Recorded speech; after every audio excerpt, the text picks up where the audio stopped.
is asleep, I thought it would be fun to do a long overdue live stream for the Noel ComiX YouTube channel. So it's been a week. Nothing really exemplary, good or bad. Just the steady dose of professional wrestling drama that you read about, political nonsense that you read about, and then the video games and 80s, 90s commercials and anime that you take in on YouTube in order to, decompress and escape from the nuclear. Figuratively, we don't want real nuclear bullshit. Uh, the crazy bullshit that dominates our headlines. Hey Akame and hey True Sinister, my friend on the West Coast. So very cool, very cool. Yeah, I've got an old YouTube tape, just playing in the background. So I believe they were playing the closing credits to the Bio Broly movie right there. Very good, very good. Actually, Pluto TV, and we're in my Yu Yu Hakusho shirt here, and I say that because Togashi, the mangaka from Yu Yu Hakusho, and Hunter x Hunter is married to Naoko Takuchi, who does Sailor Moon, and Pluto TV has a Sailor Moon channel, and I've been having a lot of fun watching that. Hey, Nope, how's life? I don't know who you are, but hey, glad to have you on the stream. So yeah, I was gonna stream Friday, but I just stumbled across some Sailor Stars episodes that were playing, and one thing led to another, and the next thing I knew it was like 1:30 in the morning. So, yes, hello. All right. So yeah, I've been on a bit of a Sailor Moon kick. I'm working on a comic book contest entry right now for the silent manga competition, and I believe it's April 15th. I will be at Heroes and Villains in Cortland, New York's Comic Con. And I have some comics that are ready to be printed to be sold at that Comic Con in addition to my prints. So I just got to find a place to print out my comics. And then you can come by, see me, get a live drawing, all that good stuff. So why don't we just do a little bit of early stream chatting here? I was scrolling through. I responded to your comment on the Patman QC video. Oh, the one on In Your House. Was that the one? Because I know I recently watched his In Your House video, and I thought that was great. Yes. So what was it? The one where I said I liked the Sega Saturn version, or the one that I was like baffled that he got a strike? Yeah, we could play In Your House. Actually, I really like that game. I think it's underrated, and I always kind of played that game as an alternative to Mortal Kombat because my mom wouldn't let me get Mortal Kombat when I was in junior high. I was like, "Hi Noel" in the comments was about the strike. Oh, cool! I will totally check that out. I love Patman QC. There's so many YouTubers out there who just do clickbait bullshit. And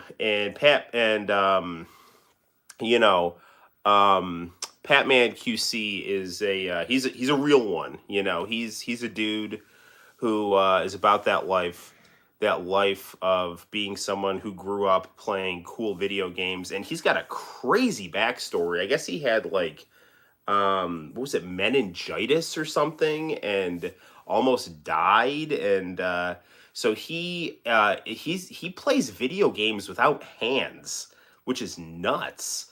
But he does it. He bowls and plays video games with no hands. I have no idea how he does it. But he is a very nice guy. He's a cool guy, and I love his videos. He's got that nice kind of free flowing, free form videos. He doesn't like rely on, you know, being super super slick with like his editing and things like that, but nevertheless his content is really really good and relaxing to listen to and full of knowledge. I never had Mortal Kombat Trilogy.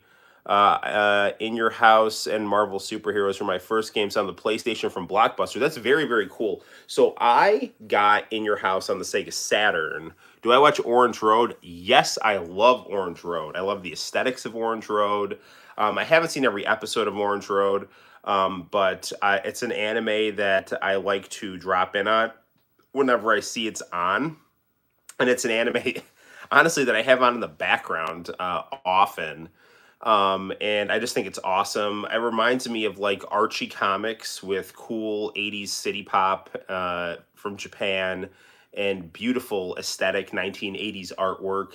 And Summer Side, the opening credits, is like one of my favorite anime openings of all time. So I love Orange Road. And I just think it's one of the most beautiful, iconic animes visually and stylistically that you can find. So I have nothing but awesome things to say about Orange Road. Also saw and commented on him playing Arcade Punch Out. That's very cool. So, you know, I had the Sega Saturn before the Sony PlayStation. So I got In Your House on the Sega Saturn and not the PlayStation. And I have a very old review of In Your House on my channel. It's one of my early, like probably like first 10 video game reviews. So it's a little crude. Hey, Abdeel, how's it going? Yes, yes. Monkey Passery, yes, as opposed to Mr. Passery. It's Abdeel, the very nice student who plays monkey noises on his Chromebook in my class, but nevertheless gets good grades. So I got nothing to really say about it. So I was saying this. There was a game that came out during the NES era, but looked graphically like SNES Super Punch Out. Interesting. You know, I would say the most graphically impressive NES game that I own is Metal Slater Glory, which, you know, never came out in the United States officially. But I do have a repro card of it. It's a phenomenal visual novel. And, you know, actually, ironically, Metal Slater Glory was re released. Mr. Passery, you're so famous. I'm, you know, low, moderate YouTube famous, so there's that. Yeah, absolutely. Yeah, I've got a loyal crew of followers for the YouTube channel. And Sinister is cool as hell right here. This guy who's talking right now. Aside from the pack and the first game for Saturn was Street Fighter the movie. Okay, so my first Saturn game, I would probably say was geez, I can't remember if I remember right. Obviously I had like the bootleg sampler and the Nights into Dreams sampler. I want to say it might have actually been Nights into Dreams was the first game that I owned on the Saturn. And no, that's not right. It might have been X-Men Children of the Atom. Because I bought the Saturn for Children of the Atom because I played that game in a bowling alley and fell in love with it immediately. And for whatever reason, I had a sense that that game was on the Saturn. Michael Jordan, yes. Michael Jordan's the man. And I was wearing a Jordan Wizards jersey the other day. So those of you who don't know, because I know like Sinister, you're out in California, and you know, maybe I don't know where Akame is from, but yes, YouTube famous with the YouTube icon. Excellent. Hey, hey.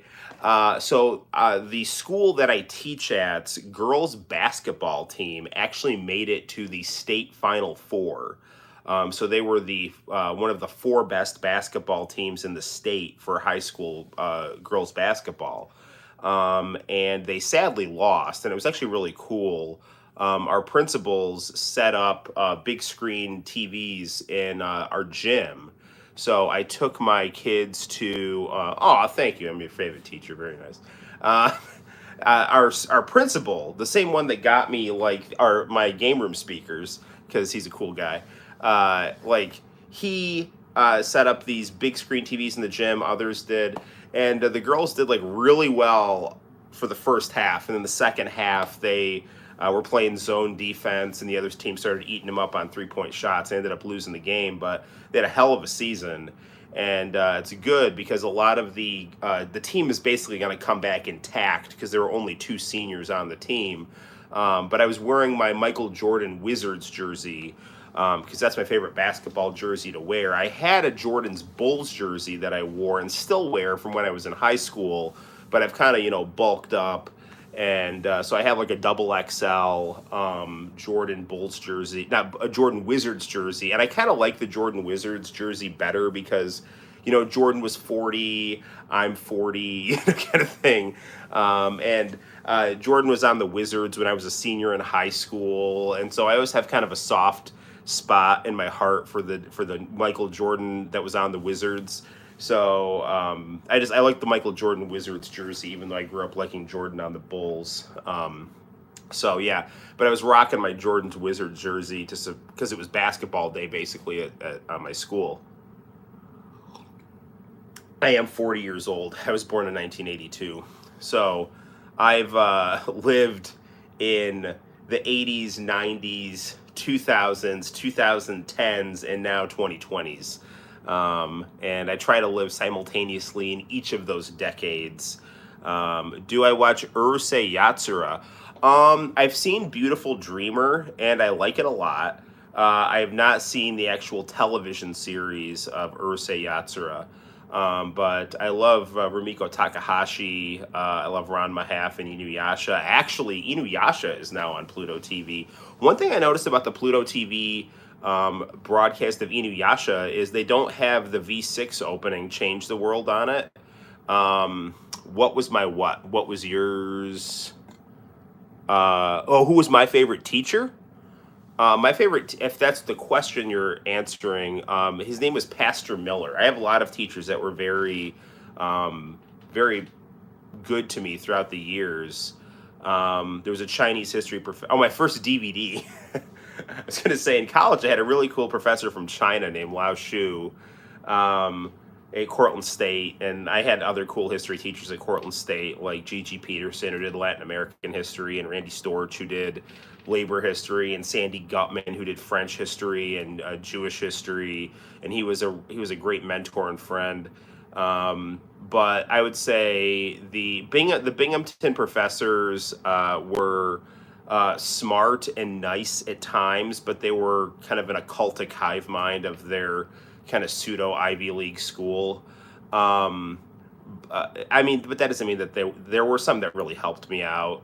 Actually, the feminist professor there kind of took me into her house for an independent study, which is very nice of her, and was really good to me, even though I disagreed with her ideology. The Soviet history teacher, her name was Wheeler. What the hell was her first name? Leanne Wheeler. Yeah, she's kind of a bigwig at Binghamton. And Heather DeHaan was the Sovietologist at Binghamton, who was actually in the Stephen F. Cohen School of Sovietology, which really should have been listened to at the start of the Ukraine conflict, because Stephen Cohen was like saying all this shit was going to go down, and everyone just said, you're an idiot, stop questioning, the mainstream narrative from the United States, and it turned into a total disaster.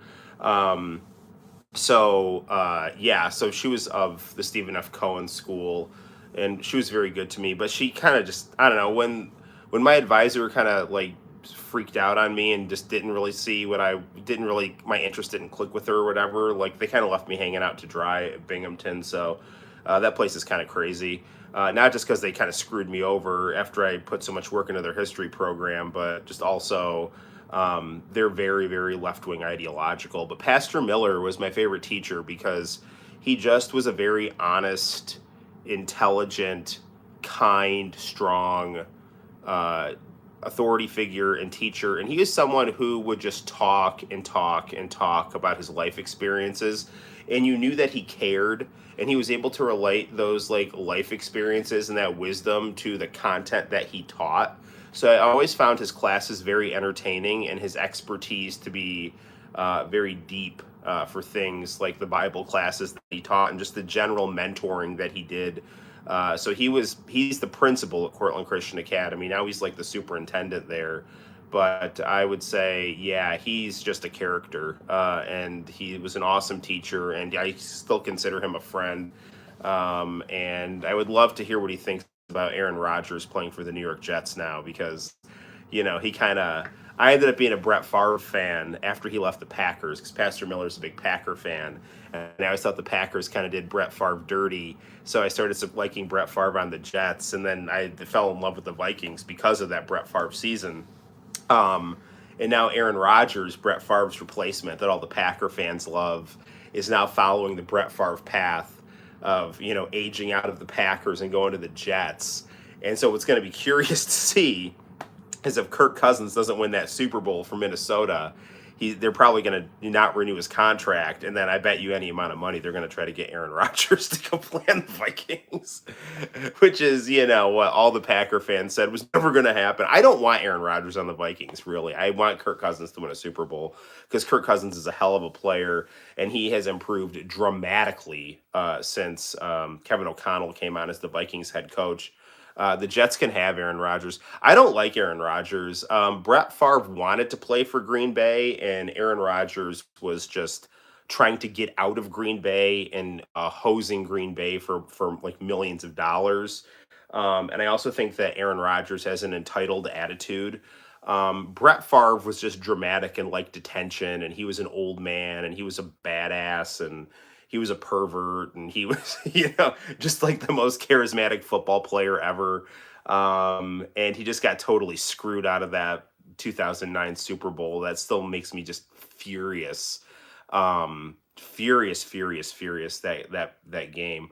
But yeah, I don't think Aaron Rodgers has the character of Brett Favre on the gridiron. In real life, he's probably a better person than Brett Favre, because I think Brett Favre is a pretty weak person outside of the football field.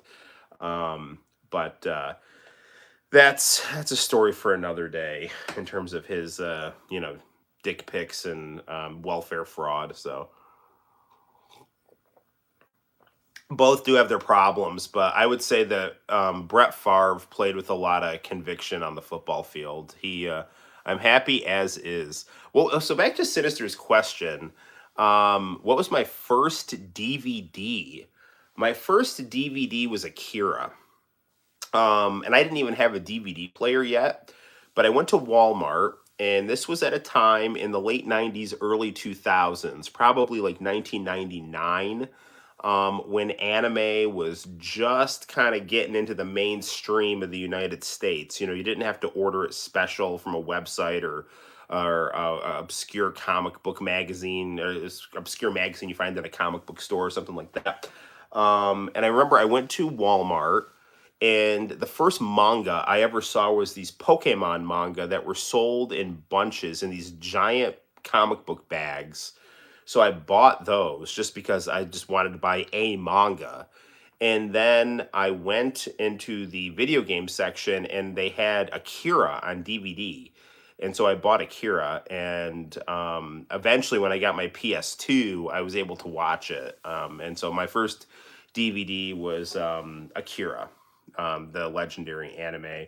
And then I actually got Metropolis as well shortly after that. So I just remember because Metropolis and Akira were the animes that I found at Walmart. So yeah. So word. But yeah, I just find the whole Aaron Rodgers saga hilarious because there it was all this like, I'm not gonna, like, I'm better, I'm not gonna I'm gonna be different than Brett Favre, and he's just like exactly like Brett Favre. Except Brett Favre wanted to be a Packer, and Aaron Rodgers like did not want to be a Packer. So but I digress. So yes. But I really do like Kirk Cousins, and I want the Vikings to win a Super Bowl, and I do like the Green Bay Packers' accomplishments, while I find their team to be annoying division rivals. So, yes. One other thing I should probably talk about for the start of our live stream. I don't know. I don't know when like I ramble on like this, how many people I drive away. I don't know if you guys would just like me to hop right into video games. I usually just kind of get into the habit of chatting with the people that kind of hang out and throw questions out at the start of the live stream before I just start playing random video games and playing random old tapes. Um, but I saw there's like rumors going around that when all right, you love talking, awesome. You'll appreciate this because you're a pro wrestling fan. So Kenny Omega, like there's rumors that he's going to go to WWE after his contract runs out with AEW, and I do not think that would be good for at least my personal opinion, because I do think that WWE waters down and homogenizes wrestlers. I think they've done it with AJ Styles. I think they've done it with Cody Rhodes. I think they do it with everybody. That doesn't mean that you can't be good when you go to WWE, but you become kind of plastic when you go to WWE. You're like hyper produced. Like for the first time in I don't know how long, I decided to, of my own free will, tune into an episode of Raw because it's WrestleMania season. I'd seen a couple clips online on YouTube where stuff was looking kind of interesting. So I decided to sit through some of Monday Night Raw. And I was like, this is like okay. It was not, for me personally, as exciting to watch as AEW or even Impact. And Impact is just kind of sad to watch. Impact has got good wrestling done in front of 20 people. And that's really kind of disheartening when you think that when Impact was really rocking and rolling in the early 2000s, 2010s, stuff like that, they were, I mean, it was in a soundstage, but that soundstage was packed and it was raucous and it had hundreds of people in it. And now it's just like, it like looks like a bad indie show with like a really nice, some really nice production values. Like they got really good entrance music and a cool Titantron, but nobody's there. Anyway, but Impact and AEW, I think, are much more exciting to watch than WWE. WWE just has this like overproduced, stale feeling to it, in my opinion. Even though the writing is like much better than it has been, at least because of WrestleMania season. I can't even really remember, why I decided to tune in. I think I saw some clip of like the Bloodline and Cody Rhodes and Sami Zayn and thought it looked kind of interesting. But even that is, it's like, all right, whatever. It's like, it's okay. But I don't know. But if Kenny Omega went to WWE, it would just be like all the fans of WWE would like it despite AEW, and he'd probably, he would either end up in the mid card or getting a good push or something like that. But I just think he would be in a cookie cutter mold. And depending on the kind of wrestler he is, you either do a lot in that cookie cutter mold and take advantage of the mainstream exposure and kind of become more of a household name. But I think that the quality of your performance often suffers. And I think Cody Rhodes is going to be the same thing. Cody Rhodes is going to get booed by the end of the year. Because I think you can already start to see the signs of him getting shoved down people's throats, which is exactly why he started to get booed in AEW, because he's just got this like I'm the belle of the ball attitude whenever he comes out. And I like Cody Rhodes. I think he's very talented. I think he looks like Albert Wesker from Resident Evil. So that's all cool. But he, I think, is better suited as a heel than this baby face that is just constantly, he's being like John Cena 2.0 or something. So being a baby face that is being forced is never, I think, a good thing. Unless you're Hulk Hogan, because Hulk Hogan is just like Hulk Hogan and even Steve Austin and The Rock, give credit where credit is due. Those are people, and Bret Hart as well, and Sting. I mean, there's people that are like natural baby faces that you can just keep them babyface even though they're kind of getting booed sometimes, and it's still fine. In Hulk Hogan's case, he turned it into Hollywood Hogan and totally revolutionized his career in the wrestling business. But I don't think that Cody Rhodes or John Cena or Roman Reigns have that level of charisma or talent that the people that I mentioned had. So when you start shoving them down your throat as a babyface, Luger Luger could play either role very well. Luger, I think, Luger was just as good, I think, as the narcissist, as he was as like the American hero and guy who torture racked Hulk Hogan on that 97 Nitro. That is one of my most vivid childhood memories from junior high, is watching Hulk Hogan in that torture rack, like giving up, like kind of like doing the home run sign and giving up while Luger's racking him. And then all the WCW guys came out and were like freaking out. And then Hogan was like backstage, like comedically throwing tables and freaking out, and like that wasn't supposed to happen. And it was just, that was a great, great Nitro. And I was an NWO fan, but I loved that memory. I remember that episode of Nitro very well. But Luger, I would say, is like 50-50. I mentioned him because he's often an example of a fans rejecting a top face. For me personally, for me, Lex Luger was just like one of the top baby faces when WWF was in decline. For me personally, like when I was watching wrestling in like '94, like to me WCW was like the top show, even before it had Nitro. I like watched Saturday Night, and then for WWF I'd watch like Saturday Morning Superstars and stuff like that. Don't question my PFP. I don't even know what that is. I probably don't want to know what that is.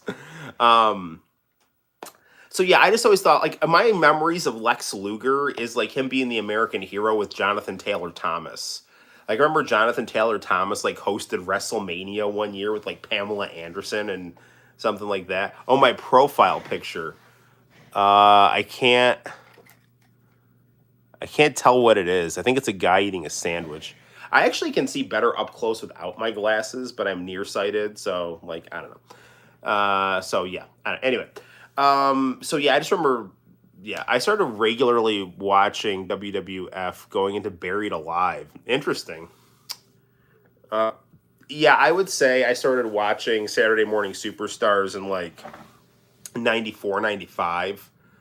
And I mean, my earliest memories of WWF are Hulk Hogan and Macho Man in the late 80s fighting over Miss Elizabeth backstage. And looking at my WWF Viewmaster, I had one of those things. Started watching WCW around Starrcade 96. Baby in the middle of a sandwich. You're eating a California cheeseburger? Is that what you're eating? That's what that's called, the California cheeseburger, a baby in a sandwich. So that's a Simpsons reference if you're young. So, well, what should we do? What should we play first? I said we'd beat Code Veronica on the stream. We didn't do it last stream because of Mario Day. So there's that. Sinister has been talking about WWF In Your House.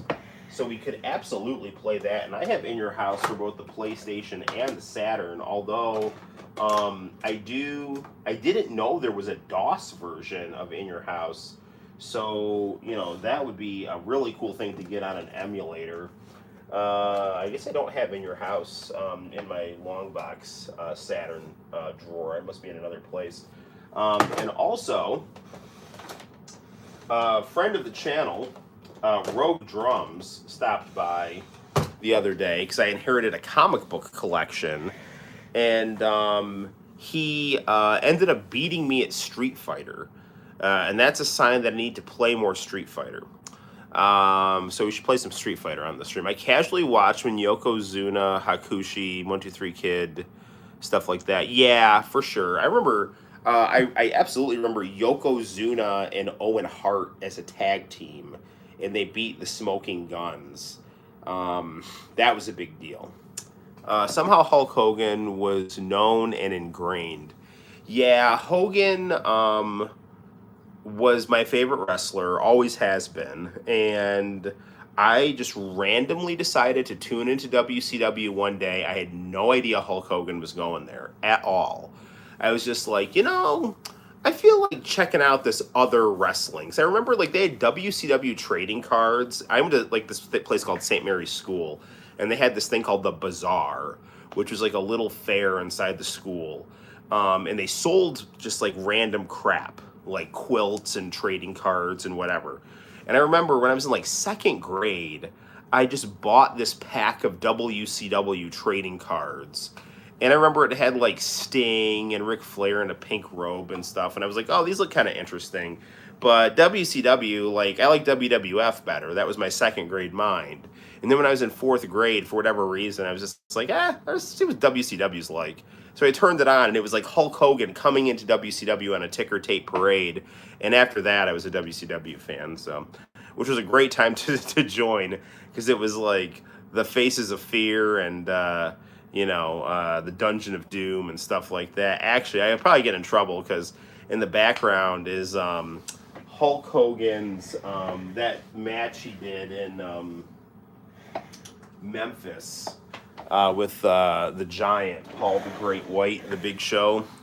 It's supposed to be with Jerry Lawler, and then Vince McMahon threw a conniption fit. So, all right, what do we want to play here? Let's see. We want to beat Code Veronica, play a fighting game, play Royal Rumble. Not Royal Rumble. We could play Royal Rumble. We could play In Your House. What do you want to do? Someone throw out a suggestion for me. And if you want something different than what I mentioned, but I'm thinking either WWF In Your House, Code Veronica, or a Street Fighter. Looking back, wasn't it wild and crazy that Yokozuna won the Rumble, but beat Bret Hart at Mania and beat Hulk? Yokozuna had a bizarre and crazy run for just like a random, morbidly obese Samoan sumo wrestler, I mean, although it was at a time when, Vince was kind of like, wrestling, the kind of the wrestling bubble of the 80s had burst. The 90s culture was like kind of different than the 80s culture. And so I think he was kind of just experimenting with things. And one of the things we got as a result of that was Yokozuna. Why don't we start off with we'll start off with some Street Fighter. Unless someone else has a different suggestion. But, I don't want to start the stream with something too slow, something like too role-playing-y, although I do love me some Code Veronica. But I just figure, what the hell, we'll start off kind of stream friendly. All right, you like Street Fighter? Good. All right, well, I've got it raring to go on the Xbox One, so I'll turn that on. I still have to review Code Veronica.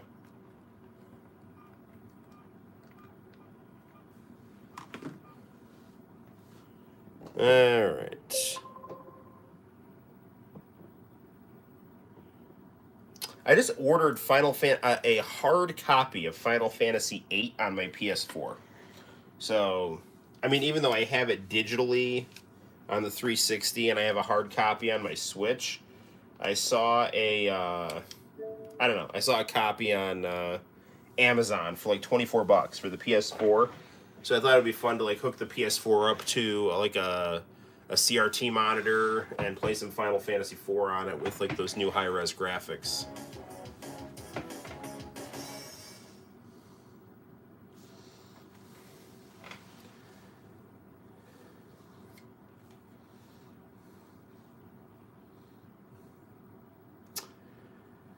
Okay.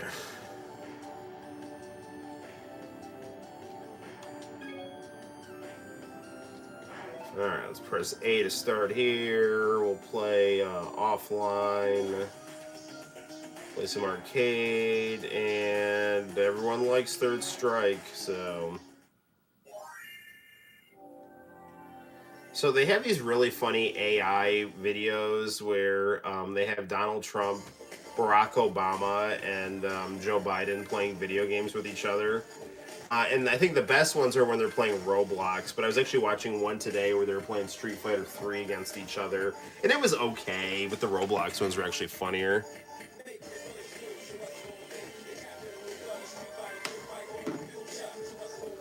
Like, the Street Fighter 3 one, you could tell it was like, the dialogue didn't sound natural,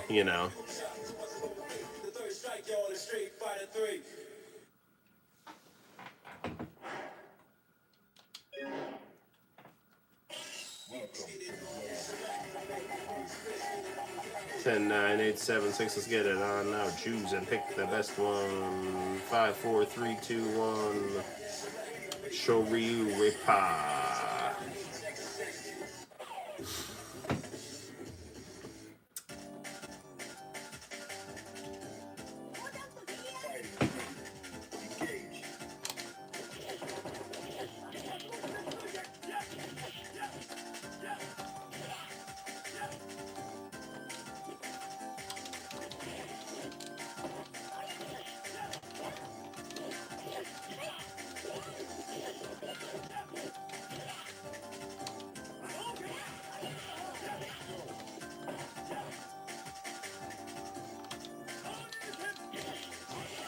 I'm not really digging the designs of Street Fighter 6.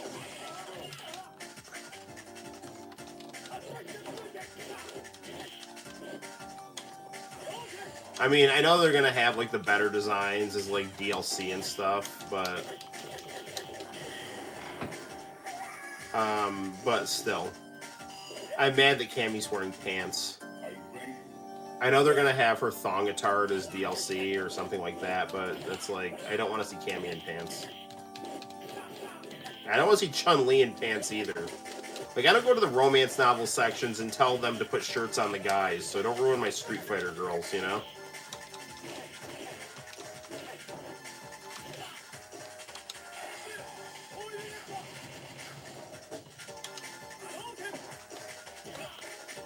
And they made Dhalsim look weird, too. They made Ken look like a hobo. I don't know. I guess they're trying to go for that Mark of the Wolves, Terry Bogard thing, but I don't know. There's supposed to be some weird story. And they're trying to make it, like, woke, too. I think, like, the guy hosting the game is, like, a black guy in a miniskirt or some nonsense, so... I know some, like, YouTuber who lives in Japan is kind of politically conservative, like, was, like, talking about, like, some Capcom internal documents, like, how they were trying to be, like, sensitive to, like, woke Western gamers or something like that. Like, I mean, don't discriminate against anyone, like, that's not good, but, like, don't, like, the majority of gamers aren't woke. Like, they don't want that shit. Like, you can be, like, inclusive in things like, for example, like, I was watching Sailor Stars yesterday. Like, they have, like, 3 of the Sailor Scouts, like, they're guys, and then when they transform to turn into the Sailor Scouts, they turn into girls. Like, and there's no palpable politics in that, you know? Like, they just did it because Japanese girls like that kind of thing. For whatever reason, they're into that weird, you know, girly guy stuff. Like, I don't know, whatever. But, like, story-wise, it was all good, and, you know, like, it just seemed very natural, even though it was, like, maybe not, like, a story choice I would have chosen, but it, you know, it just went with, like, the girls' genre and things like that, and it was fine. And it made sense in its own story way, you know. But when you're, like, just making video games to, like, in the name of, like, equity or whatever, it's like we got to take down the normal, you know, the normal stuff to, you know, try to build up something else. Like, I'm not in favor of, like, persecuting one group to bring up another. Like, you should just be fair. And don't tell me that it's like, oh, well, if you're fair to everyone and one group still has that advantage, you know, then it's still unfair. It's like, no, it's not unfair, because you should be, you know, going by the content of people's actions and behavior and quality of character. And if someone has something really unfair, like, you know, like, I always use the Family Guy comparison of, like, John Goodman having the whole Thanksgiving dinner on his plate while the family starves. Like, that's one thing, but, you know, like, I mean, we can talk about, like, the concept of wealth redistribution and how to do that, but the idea of, like, I'm going to be prejudiced against one group of people because I perceive them as having an advantage over other people is not the way to go about things. The way to go about things is to be fair to everyone and give everyone, you know, a good opportunity and, you know, the tools they need to succeed, and structure a system based on the interests of the lowly, but not have that system persecute people who, you know, just, I don't know, aren't doing anything wrong, but just happen to be part of one group, you know. So yeah, those are my thoughts on those things. So I'm very like the concept of equity. I find is often used as a tool for resentment, and it's often used by the management class as a way to like screw everyone. Like so the idea is like, oh, I have a slightly better shift than this guy. It's like, well, that's not fair. In the name of equity, we have to make sure everyone has a bad shift. So it's bullshit. And reverse racism, or these like critical theories that try to take Marxist structures. And Marxism is not a bad ideology necessarily, but the idea of Marxism is that you're supposed to kind of democratize wealth and make a system centered around the working class, which is like not based on identity, it's based on humanity. So the people that are doing the good things aren't getting screwed, and the people that are abusing the system and taking too much of the wealth and exploiting people, those people are not allowed to hoard wealth at the expense of other people. That's like the best version of Marxism. All this other stuff about like you have privilege and therefore you must be destroyed, and I have to attack what was once considered normal, to exalt my pet project, is something that's I think divisive and toxic and damaging. Because what you really need to do is you need to build on common ground, and once you build on common ground, then you're able to actually do things that achieve social justice, because you'll actually have a united front, and you'll make more friends. Like your life will become richer because you'll have a wider scope of people that you can work with and associate with. And even if you don't agree with each other on everything, you'll be richer for the experience. Like, I mean, I have students and people that have all kinds of identities and beliefs and stuff that I don't personally agree with, but I take care of them, and we I think have a fruitful relationship based on that common ground. And the same thing goes with like the adults in my life too. But you can't do that, you can't build on that if all you're doing is just trying to like I couldn't do the Daigo parry. You can't do that if you're just constantly being dividing people based on identity politics. And again, that serves the management class, because there's not going to be any kind of unified resistance, because everyone's just going to be bickering about identity politics. And that's something that is very consistent in U.S. history. Like people will. I remember in the South, actually, the blacks and the white working class were, starting to team up, and then they started talking about race and stuff like that, and that broke that up. So same thing's happening again, but it's just the left doing it instead of the right. The Democrats have become the party of the establishment. I mean, can I do it? No, I can't. Yeah, I want to deregister from the Democrats. Damn it. I tried to go for the parry. Oh, hey, man, Shoemaker's on. Hang on, I'm going to hear what Shoemaker's got to say here. They ruined Cammy, dude. DOA is the latest installment. Trying to make things acceptable. Yeah, that's some bullshit. They'll just charge you like, they'll just charge you $100 for a DLC. People who complain are not the audience that buy the games. They're critics for Kotaku. Yes, Shoemaker's just agreeing with what I'm saying. Word. Gotta get my. How's your back doing, Shoemaker? So, our good friend, how do you pronounce your name? Is it Ryan? Rainin? Anyway, he sadly messed up his back on some ice. So, normally we get together and watch UFC pay-per-views and stuff, but he's kind of laid up. But I know you said you wanted to watch that you wanted to watch Benoit's WrestleMania, together. I'm totally down for that.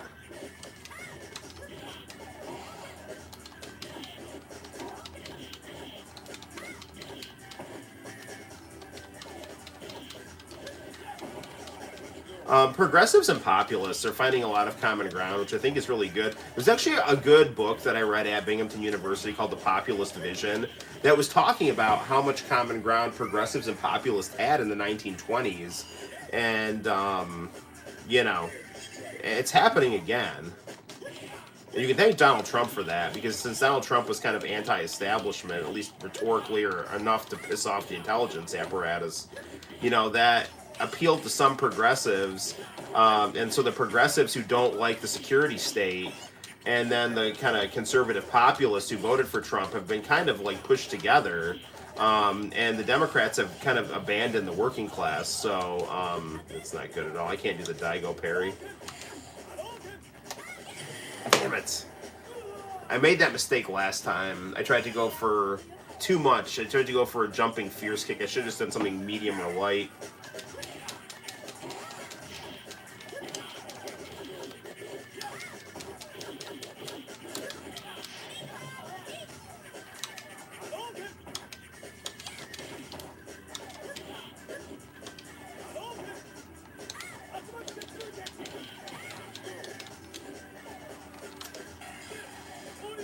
Yeah, I saw that coming. Ah, can I do it? I can't parry it!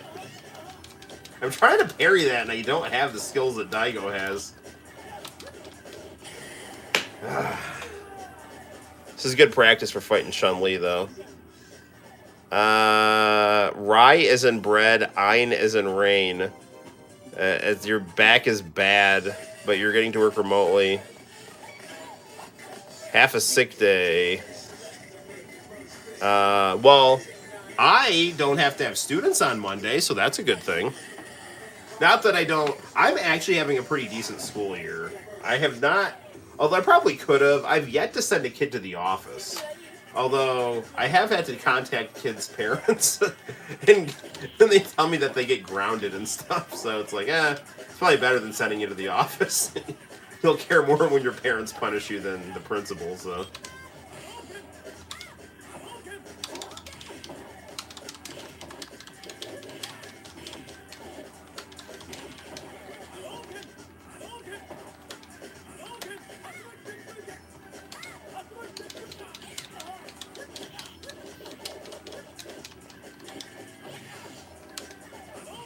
No, but I mean, as an example of the populist conservative. Well, I mean, I lived with evangelical Christians for years and years because I went to a Christian high school. So I'm really sympathetic to, and I'm kind of an adopted son of that culture. But, you know, I mean, I would consider my politics morally conservative but economically socialistic. And, you know, my friend, who I consider his dad one of my friends, but he, you know, Tony, who stops by the stream sometimes, his dad and Shoemaker and I all go to, we all get together and watch UFC pay-per-views, and his dad is very, you know, kind of old school Christian conservative kind of guy, and we all basically are agreeing on the same points but from different angles, you know, and that's a good thing. I think that's what the country needs.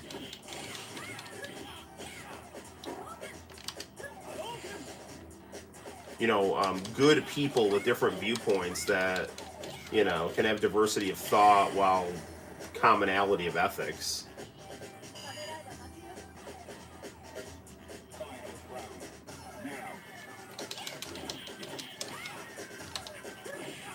Ugh.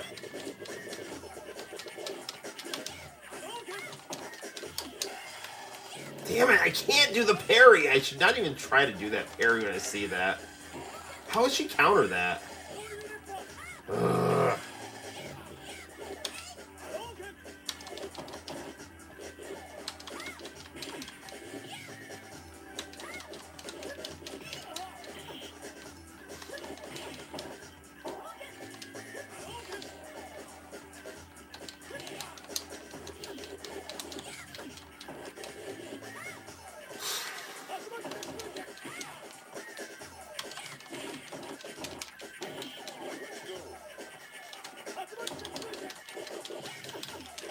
Come on!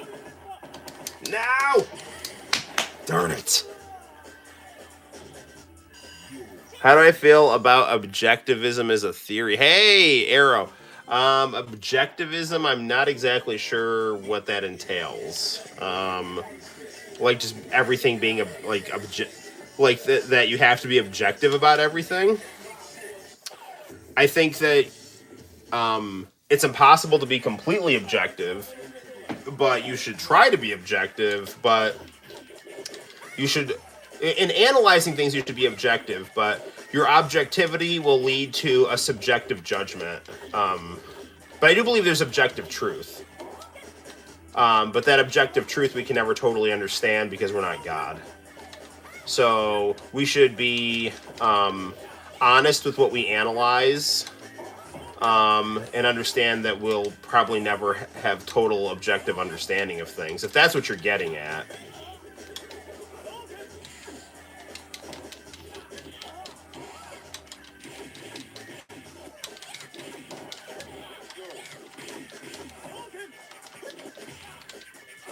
And just because we're not totally objective doesn't mean that we shouldn't try to be.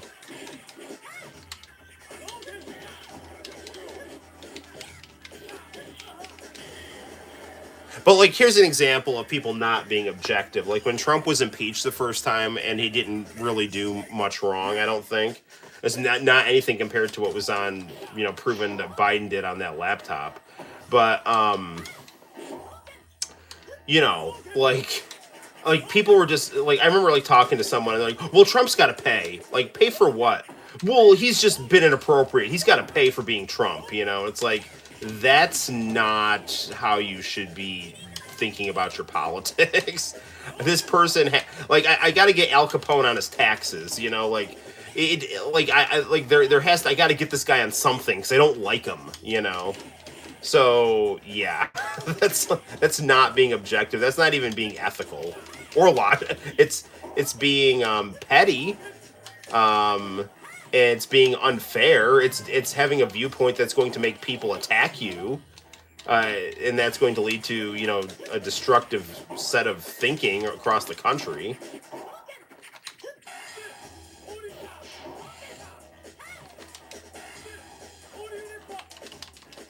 God darn it.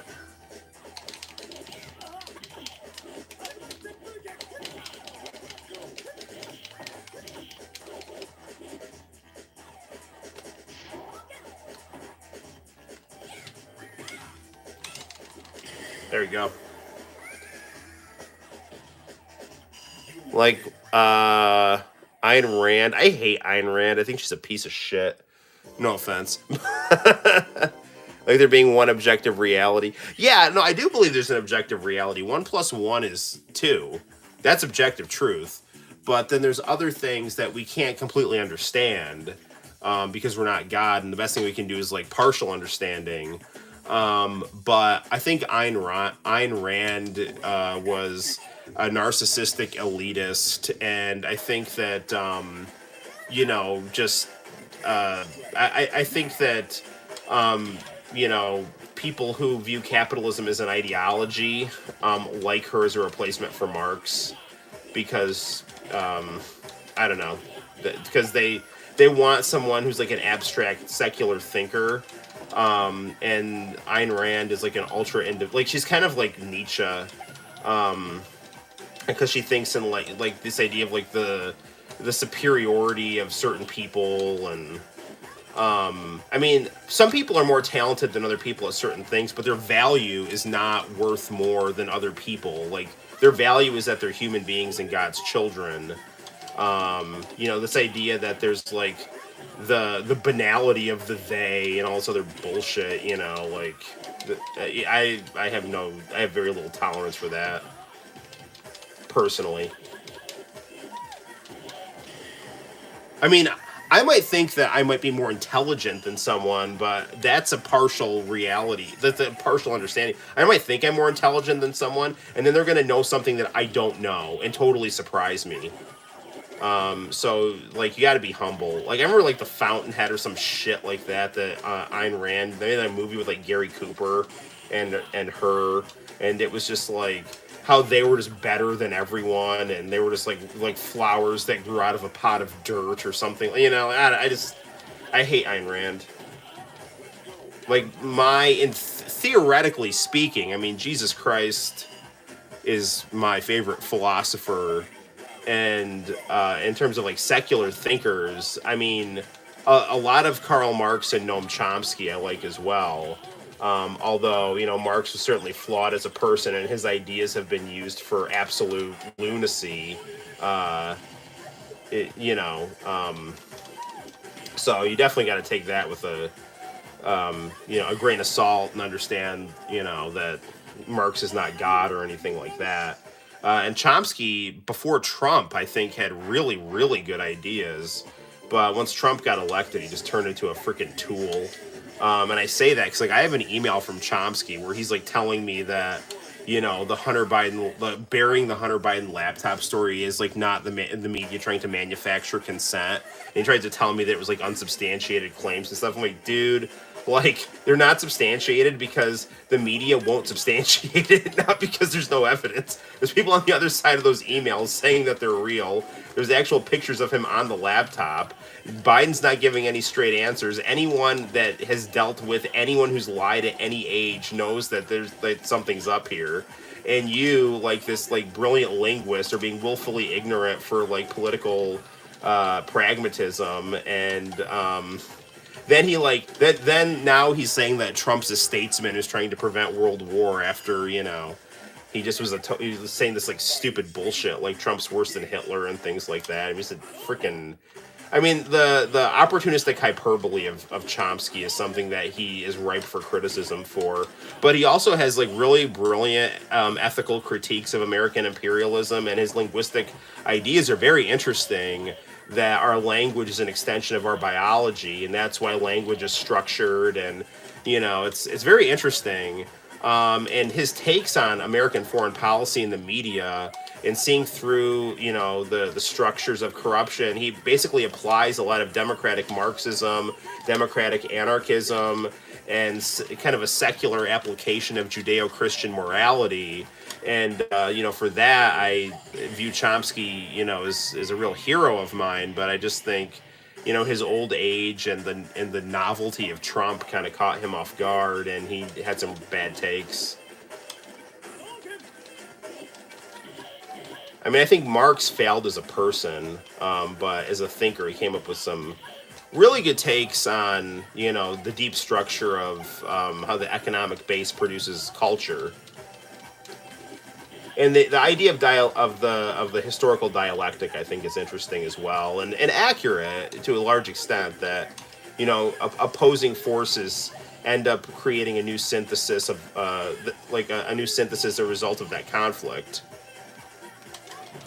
And by the end of Marx's life, he was gravitating towards social democracy, and the Marxist movement had become social democratic. It's just that it became social democratic that people were supporting World War I, which was the wrong thing to do, and it was a total catastrophe. And then Lenin capitalized on that and made the Marxist brand the Soviet Union, and then that led to that's a whole other can of worms, you know. On topic of that, should we fight in Russia? Yeah, we're talking about it. So. Let's get it on. I love this music.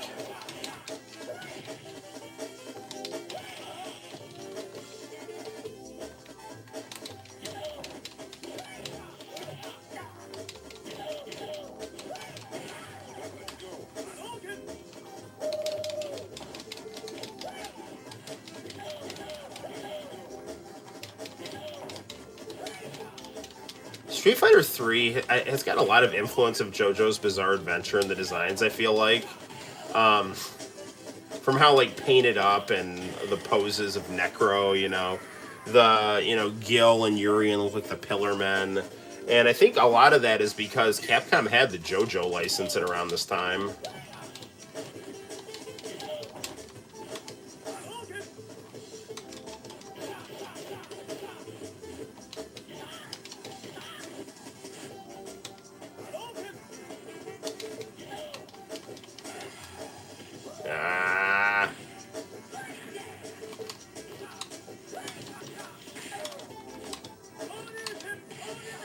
Come on, man. There it is.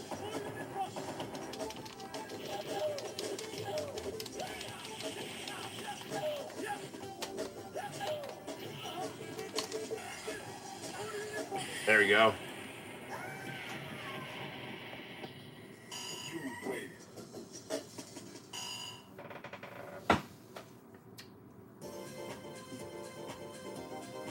Fight fiercely every moment of battle.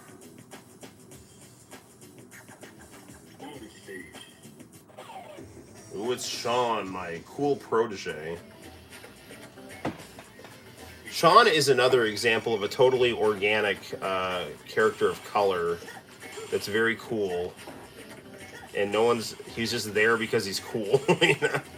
It's not there trying to, like, you know. Well, look at how he's not there to sell anything, you know. I don't like it when people use like identity politics as a, you know, like is a tool to like tokenize and sell things, you know, because I think that's disingenuous and also annoying. So, and it turns people off from like things that are genuinely progressive, you know. It's like, oh, here's a cool character that's black, you know. Maybe black people are cool, you know, as opposed to this is a black person, you have to like them, you know. It's like that's going to like make people start feeling awkward and push race relations backwards. I think, you know. Yeah, it's...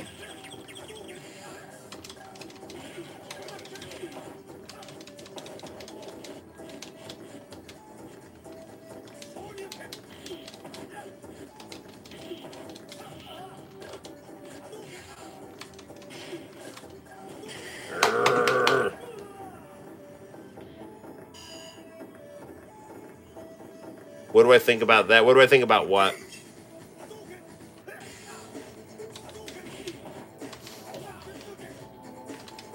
What do I think about like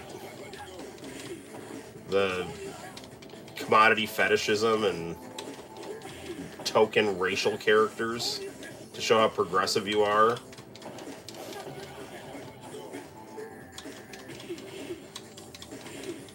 I think you should just have like diversity as it organically flows out of your creativity.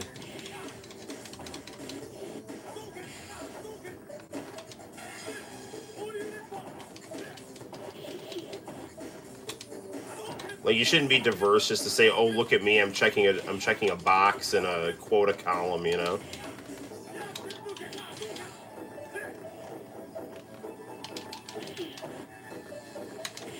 Like you can tell, like Elena and Sean were put in this game because like the people who made this game thought that like African and Brazilian cultures were cool, and they wanted to make characters with those styles, you know. That's what the question was for. What question? What am I missing? Was it what did I think of objectivism? I can't remember the question. Queen. I'll text you. It's not showing up here. Okay. Well, I won't be able to check the text on the phone. Is it controversial and YouTube is editing it? Is that what it is?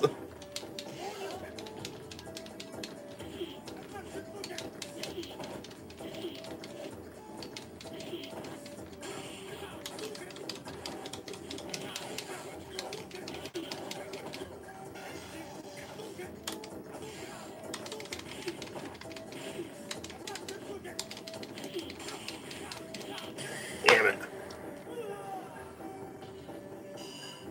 YouTube is deleting it. This is like we're living in Blade Runner.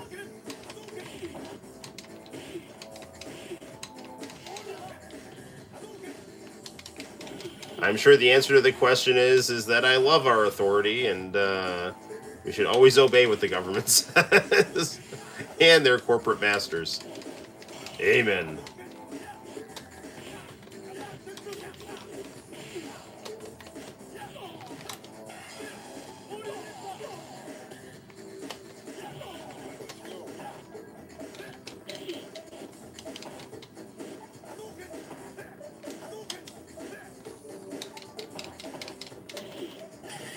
There we go.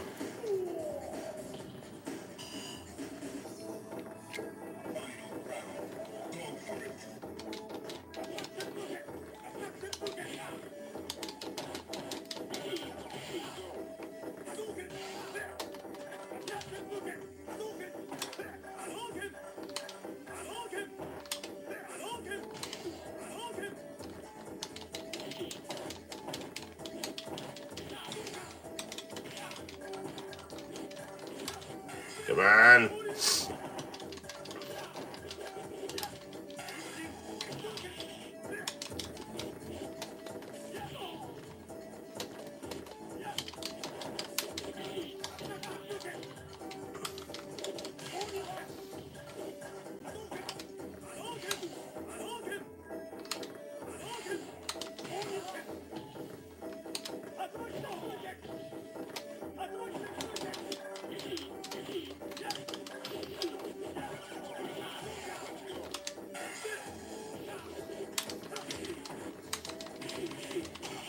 Damn it.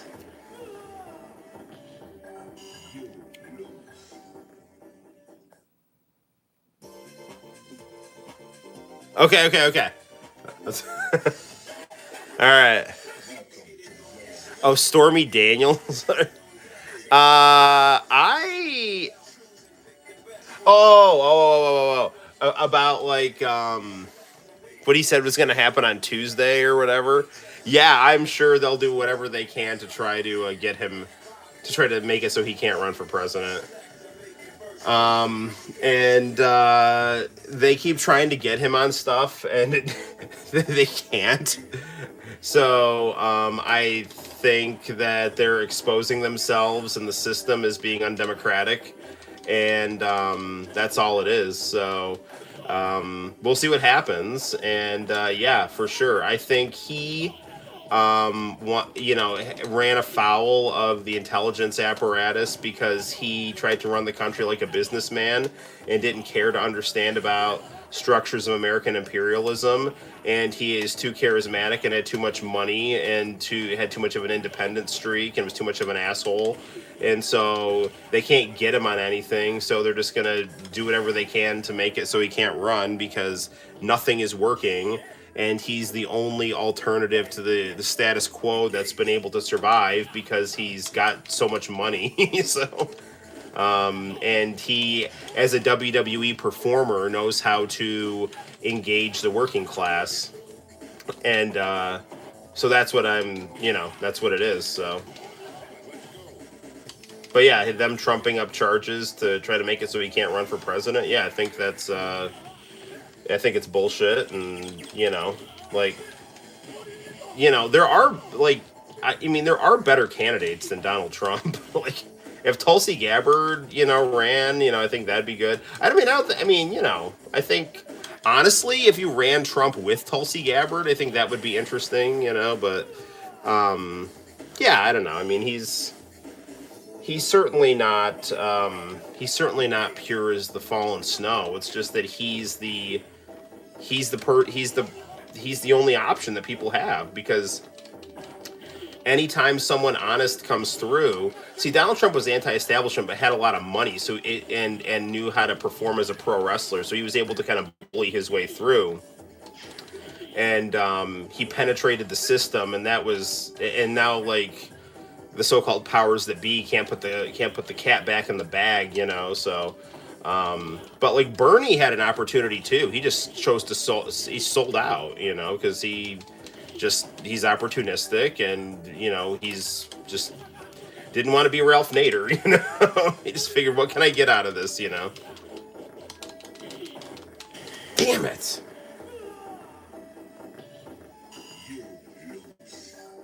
Banana Republic stuff. Yep, it is, and it's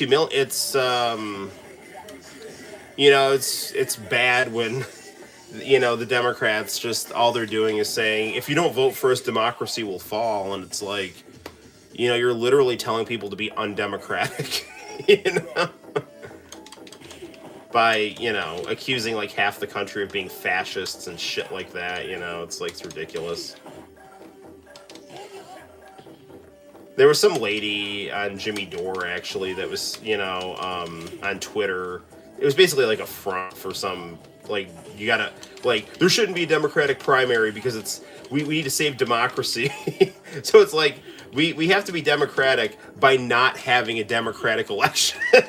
Like, it's that kind of, like, cognitive dissonance bullshit that, like, that's real Banana Republic stuff right there, I don't know.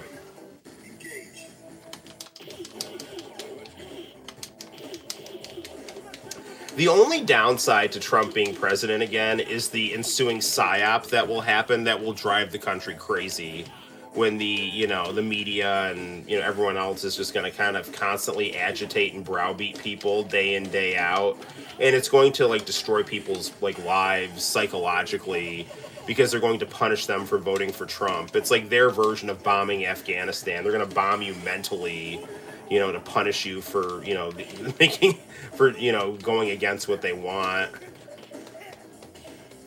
So, I mean, so while the economy's much worse and the world is worse off as a result of the Biden presidency, people in the United States, I think, are a lot more psychologically stable than they were under Trump because the media was constantly just screaming all this stuff all the time, Now the media's just lying and covering for Biden, but, like, there's a sense that we're a nation again, and it's not as divisive, in terms of the media rhetoric. Like the media is trying to hold the country together to a certain much more than they were under Trump. I mean, they're still being divisive for ratings, but it's not like we're literally living in a Handmaid's Tale or we're living under a dictatorship or some bullshit like that. It's like it's not like that. They're all just trying to act like Joe Biden knows what he's doing when he really doesn't, Well, I mean, he knows what he's doing, but like it's not working, And they're pretending that it is.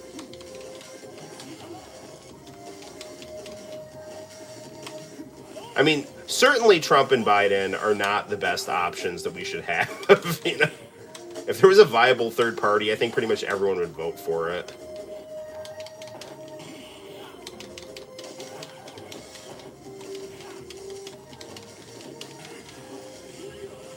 Akuma. John, how you doing? Yes, we know each other from Bible study at the Watsons. It was very sad to hear that Diane passed away. I love the Watsons, and that Bible study was an awesome part of my 20s and my early 30s.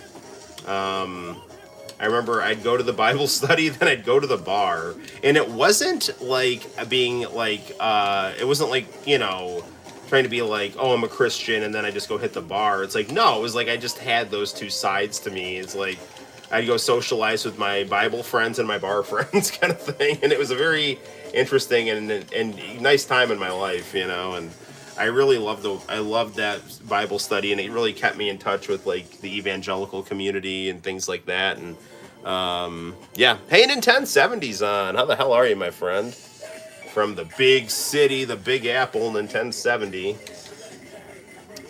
So you're watching Sailor Moon on archive.org. Very interesting.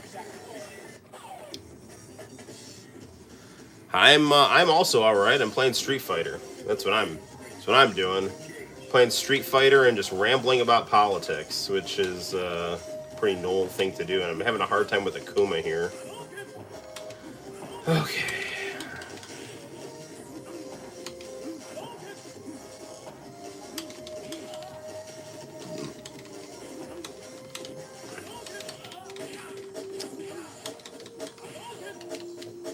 John, are you delivering for DP Dough? I thought I saw your car out there. Those of you who don't know, DP Dough is a calzone shop in Cortland.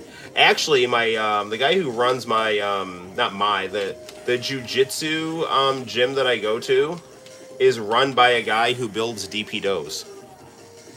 Yes, and they are open crazy late, and it is the place you go to when the bars close,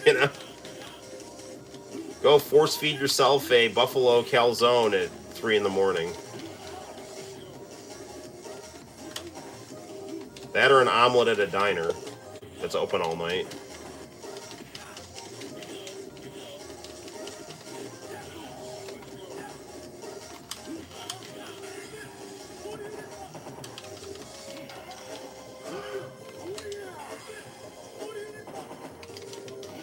Gosh darn it. What is this set to? Right now you're watching Moon Crystal. Nice. Yeah, dude, I was really enjoying Sailor Stars the other night. I had to stop because I wanted to go to get some sleep. I think I stopped watching on one of those baseball. Like the episode was going to be like one of those stock anime baseball comedy episodes, which I always love those. But so well, it's on Pluto TV. I got to I can go back and rewatch it. I don't dislike the one that they did more recently, called Crystal or whatever, but I really do prefer the old animation style, and I also kind of prefer the storytelling of the '90s one. But I don't dislike the new one.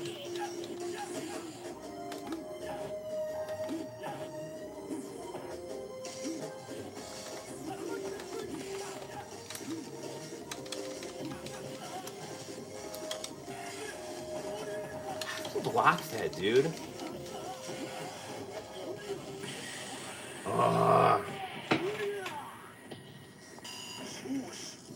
Yeah, Kuma's theme is great.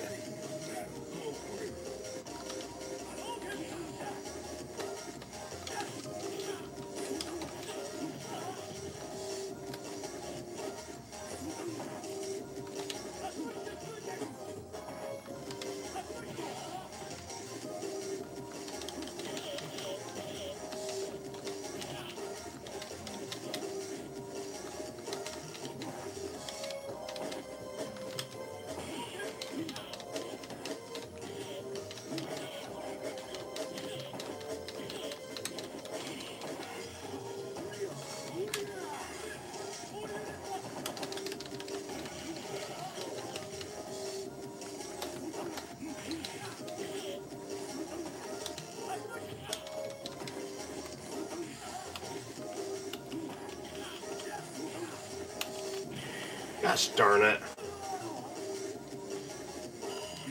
Shush.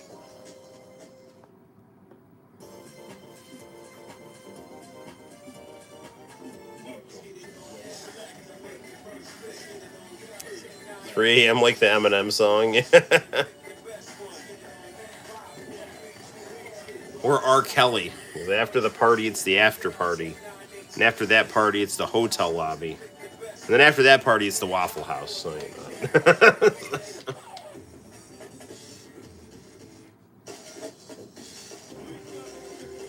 okay, let's do this.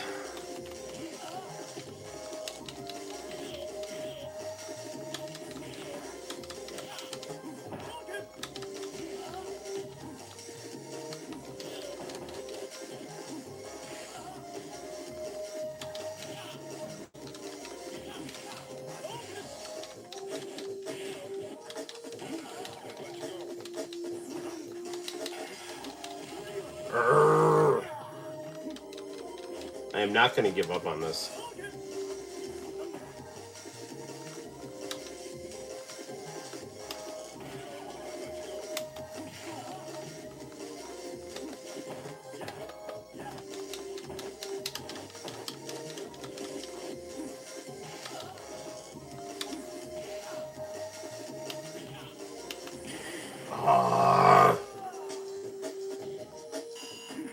Gotta go to church tomorrow. Yeah, that's the place to be.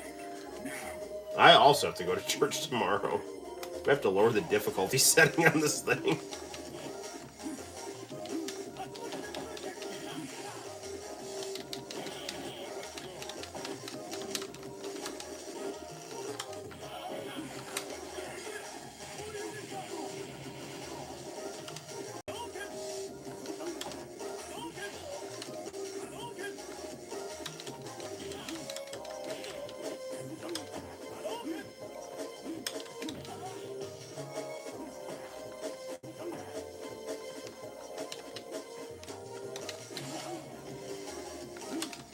Come on.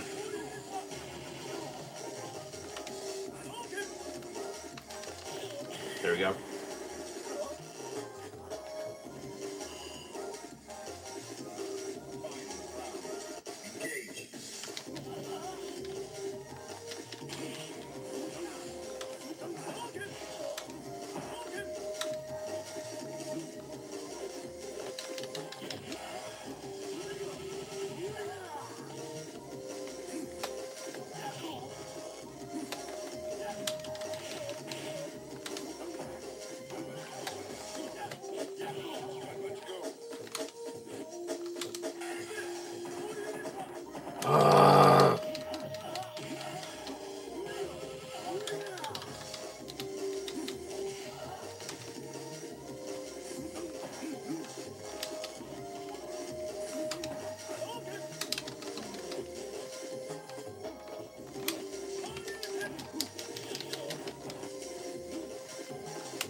we go. Woo! Finally. All right, have fun, man. Good night, John, and thanks for stopping by to say hi. Ooh, Urian. Here's one of the pillar men here.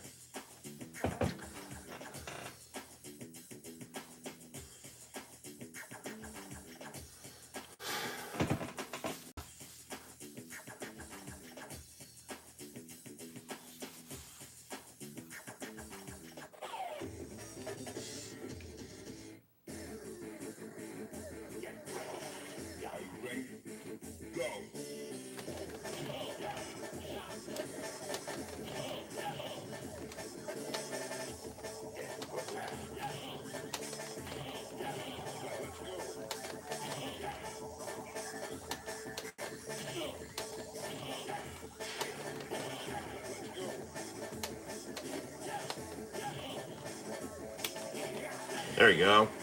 There's a good one.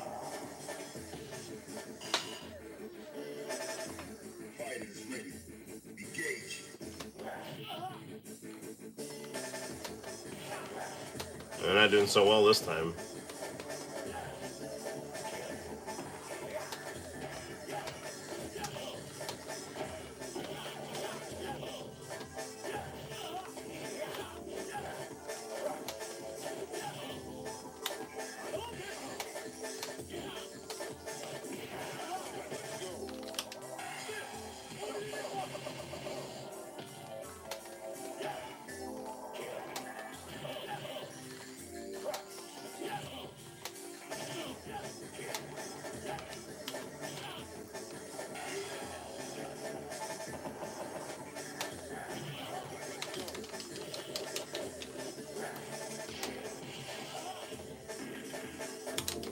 Gosh darn it, that freaking reach.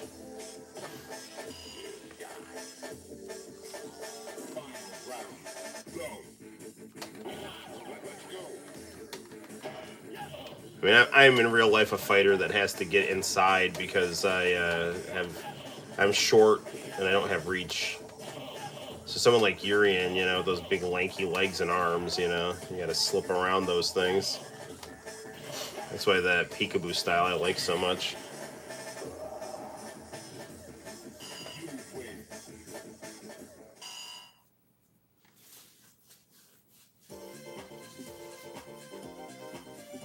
I might figure out how to make an action figure out of you someday, too. Alright, Mr. Illuminati.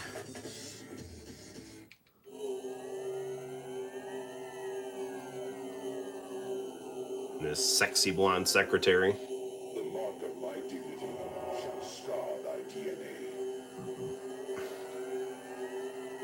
Prepare to strike now.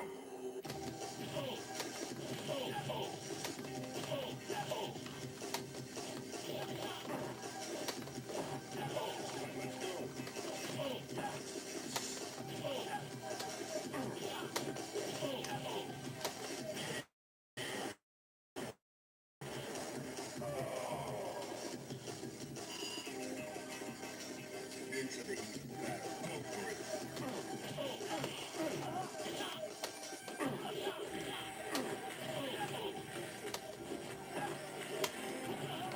I wonder if Resurrection is his super move. Probably is. No.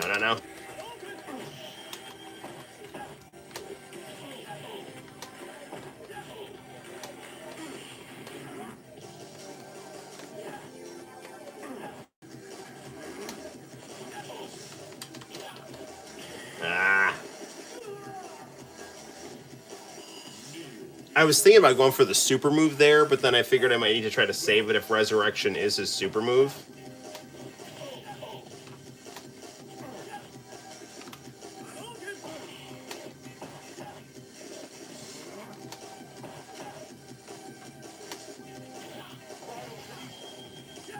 Cryokinesis.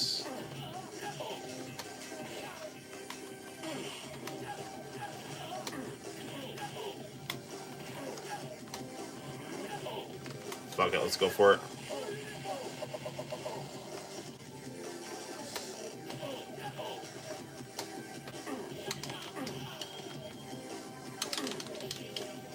It is Resurrection.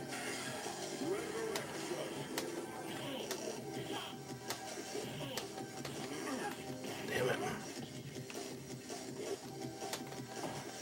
Darn it. Glad you are on tonight because I've been doing an overnight, and the last 2 weeks I wasn't on. Ah, well, glad to be of service here. What are you doing? Where are you doing overnights at?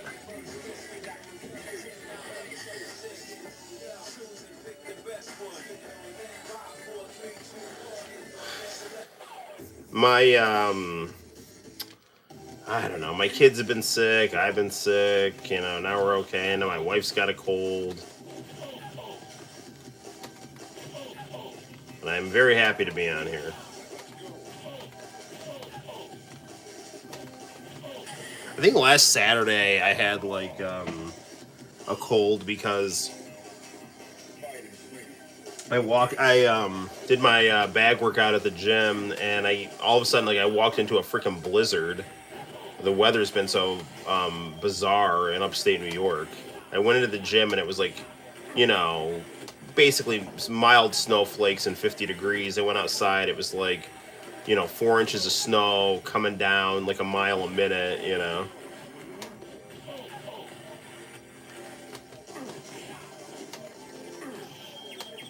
And much colder. Ah, you run a group home for disabled people. Ah, very interesting. Gil was a pain. Yes, he's a pain.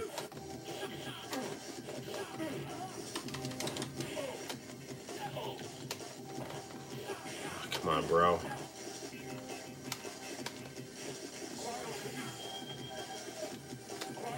Ugh.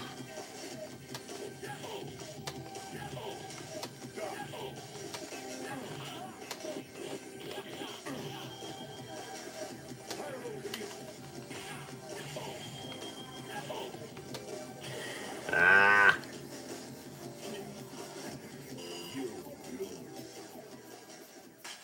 Yeah, kind of a quasi Dio pose there. 10, 9, 8, 7, 6. Right, here we go.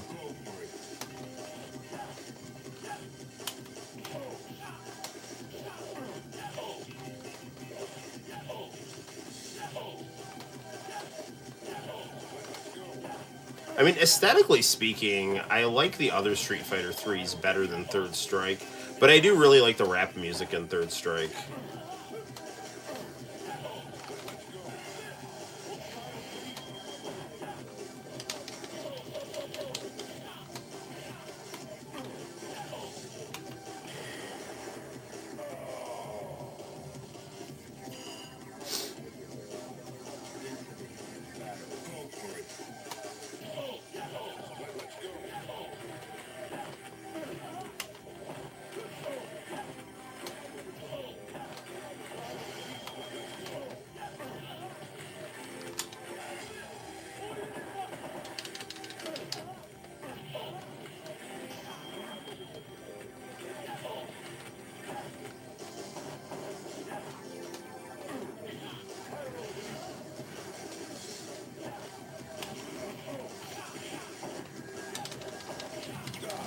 Darn it.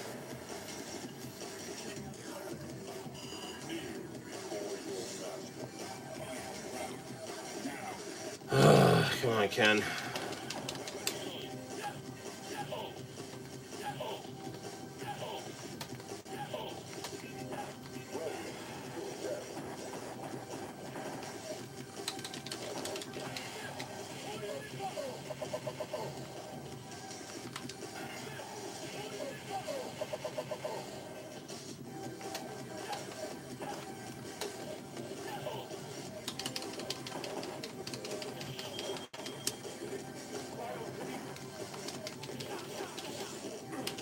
There we go. Yeah. Well deserved. Shoryuken.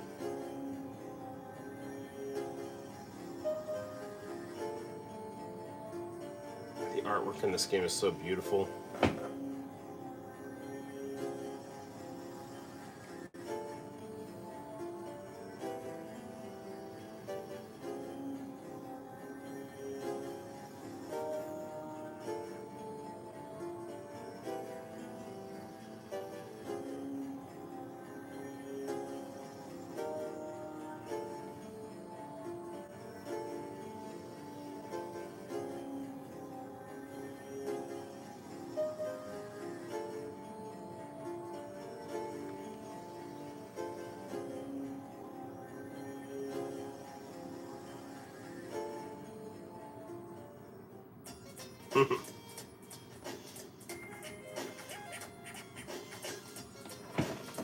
So, you know, I like the blue skies and stuff like that in the other Street Fighter threes, but I really do like the jazzy rap music in Third Strike.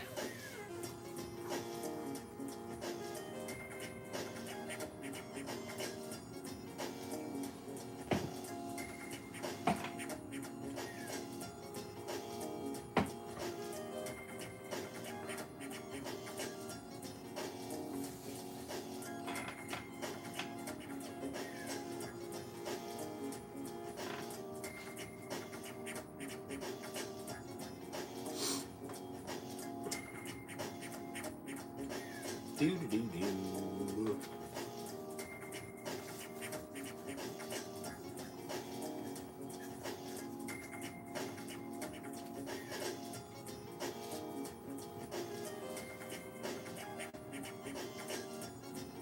I kind of want to do some Alpha 3 just because I really like Alpha 3 here. What do I think about Ken in Street Fighter 6? I think he looks weird, but if he's like the main character of the story, I think that's interesting. I was actually talking before you came on in 1070 about how I didn't really like a lot of the character designs for Street Fighter 6, and I thought they made a lot of the girls kind of like less sexy to appeal to, you know, woke Western journalists, gaming journalist sensibilities, you know, and that's not good. But they're gonna put those sexier costumes in as like bonus content, you know, so.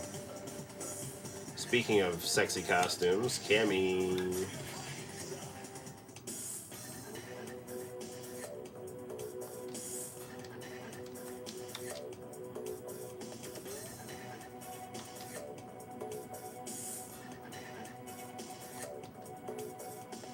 This is absolutely the best Street Fighter game in my opinion. Come on. Look, forget danger. You can't be safe anyway.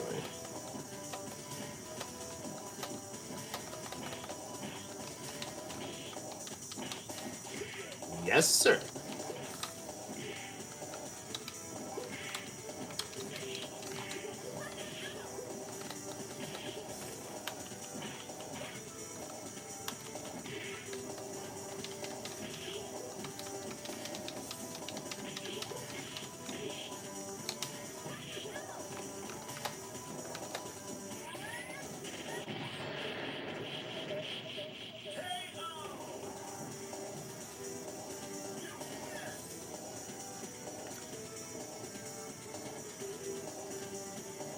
Alright, beat him up, guys. Triumph or die.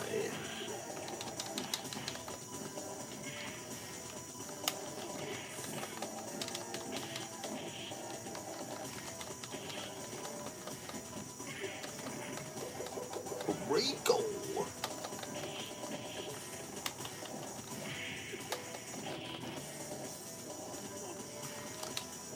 I jumped it.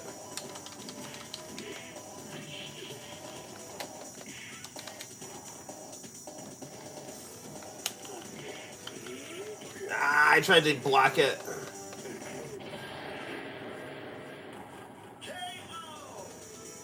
And by block, I mean punch him before he was able to get it off, but I couldn't.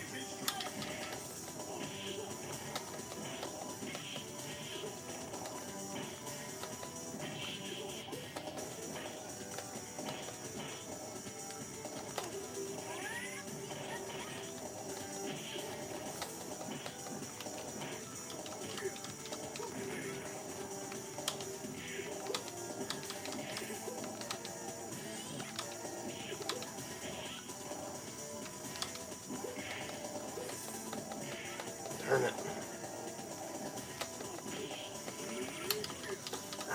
Crap.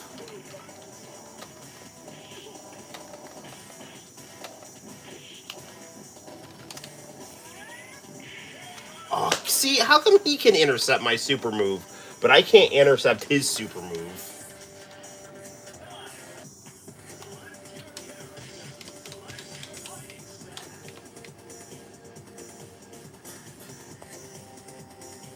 Do they have a favorite character from Street Fighter, or does it vary? Ken is my favorite, but I really like Ken, Ryu, and Akuma are probably my. I like all those Shoto players, but I really like Sakura and Cammy as well, and I like Blanca in Street Fighter 2 Champion Edition. Um,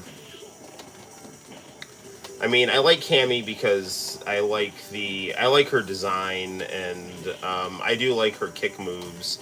Ken, I feel the most well-rounded with. Sakura, I like a lot because I like her kick range. Ryu's a very reliable, balanced character. So yeah, Ken, Ryu, Cammy, and Sakura for the Alpha games, and for Street Fight, the pre-Super Move Street Fighter games. I do have a very soft spot for Blanca and Balrog and Bison in Japan because I do like the boxing style.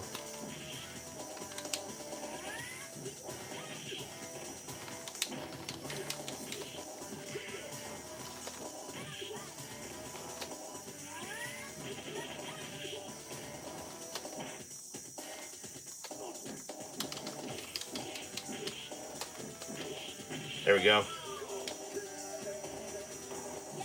Yes, sir.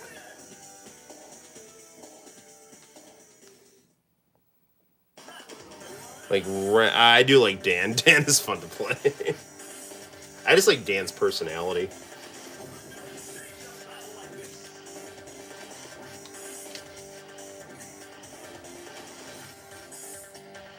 And Bison, known as Balrog in the USA.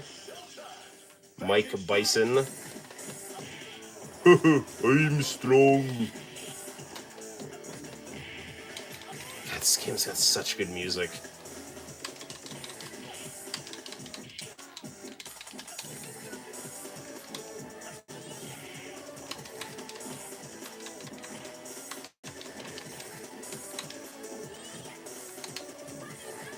I used to play this game on the Dreamcast with one of my best friends. I loved going to his house just to play this game. Well, just to hang out with him too, but like 1999, man. I just played the Dreamcast and the PS1 at his house all the time.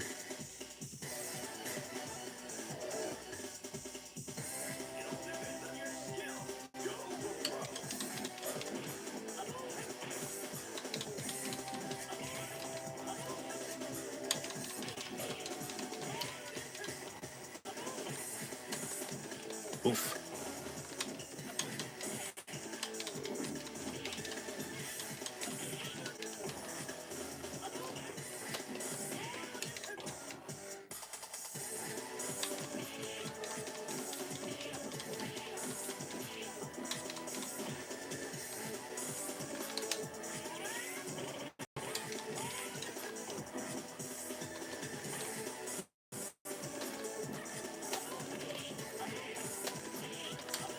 Come on, dude.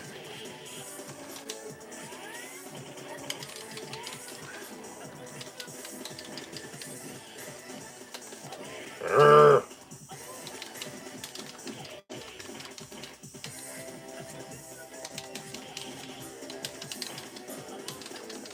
No, come on!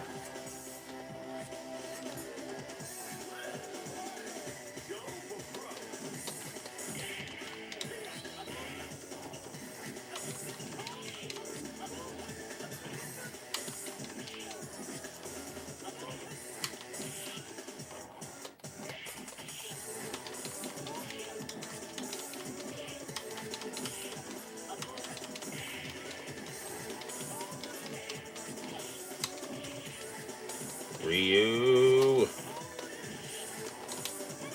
Hit a pie. Dude, what the freak? How is he kicking through that?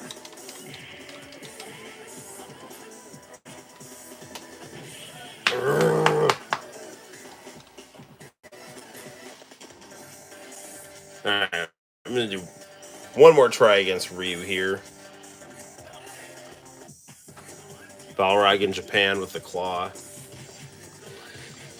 Yeah, they really shouldn't have changed the names, but it is what it is now. Come on.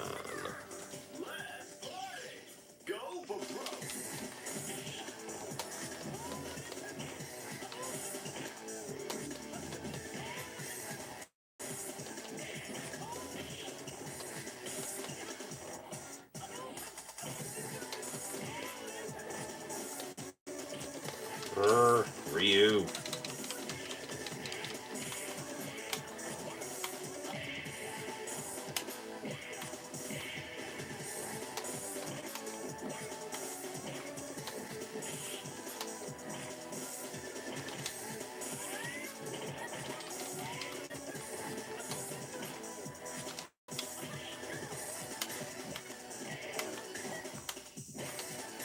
There you go.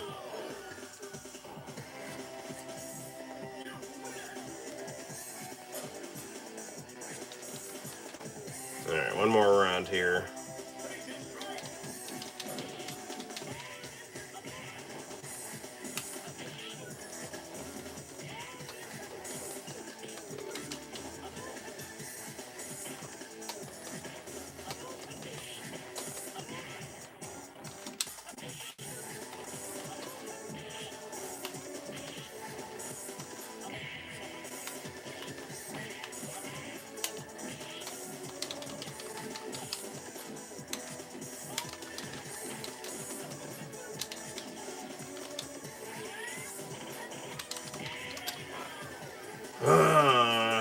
Alright, come on, come on.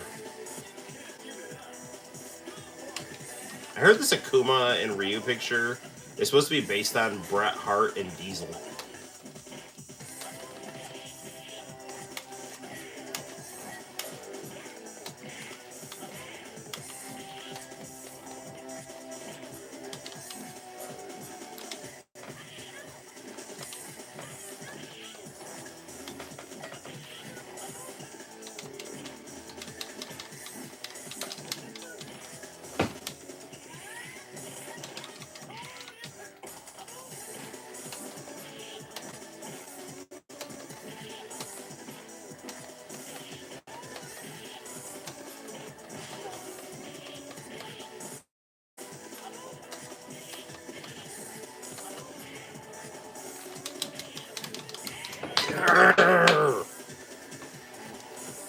Alright, well. Discretion's going to be the better part of valor here. So, we beat Third Strike, and we had a good run on Alpha 3 for a minute. My goal was not to beat Alpha 3, but just to kind of get some playing time in it. So, what should we do next? I'm just looking at my Xbox games and apps. I have, so many RPGs, just, cell phone RPGs I downloaded on my Xbox One, and I will get to those at some point. So I think the other things that I had highlighted that I wanted to play was Code Veronica and WWF in Your House on the Sega Saturn. So why don't we start? What the hell? Let's start with some Code Veronica. All right. So we'll turn off our Xbox here and position our camera like so.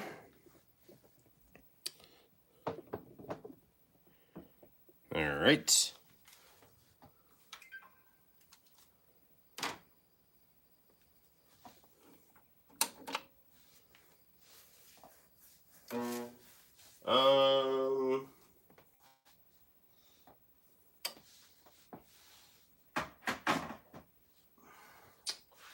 Get my Game Genie out. We're right at the end of Code Veronica, and I did beat the game. And my goal was then to review the game, but I just haven't had the time to do it. And you know, the reason I bought Code Veronica instead of Resident Evil 3 is because Code Veronica is basically the sequel to Resident Evil 2. And I beat Resident Evil 2 and liked it so much that I wanted to play the sequel to it, which is ironically not Resident Evil 3. The sequel is Code Veronica. So, I mean, I still like, um, I like Resident Evil 2 better than Code Veronica, but I do like Code Veronica quite a bit.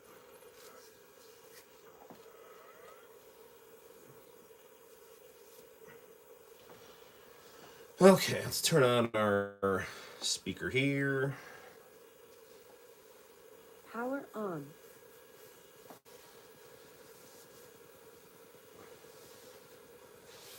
Alright, let's put our glasses on.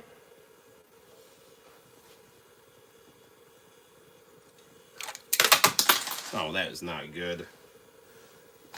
I get these, like, Gundam figures from my favorite comic shop, and I knocked one off the monitor here. They're pre-built. Some, like, Japanese guy just built them all, so... Alright, let's try to get his arm back in the socket here.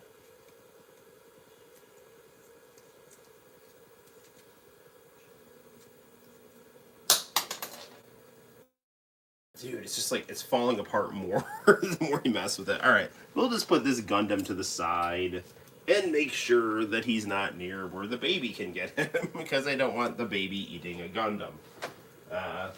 Never thought you'd hear that on a live stream, but nevertheless, here we are. Okay.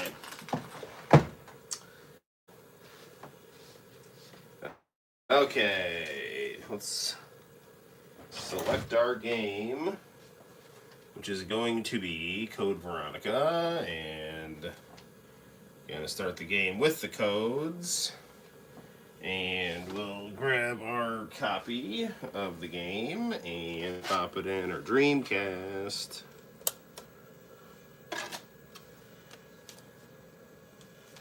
Disc 2. Where the hell is Disc 2? Oh, come on, man. I got Disc 1 right here. And Disc 2 should be right here. So where is it? It couldn't possibly be in...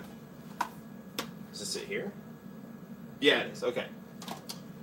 For whatever reason, Disc 2 was put on top of my Xbox One. I don't know why, but we're all good to go. Okay.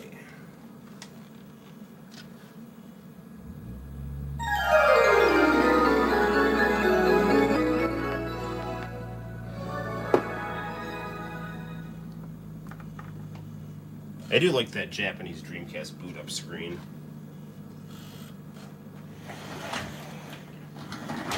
I am Alexia Ashford.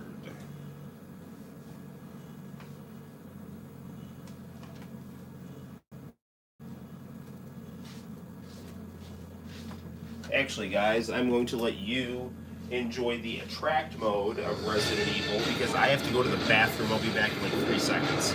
I am Alexia Ashford.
Sorry for the wait. Resident Evil. Okay, let's play here, and we're gonna go with. Where were we at? Were we with?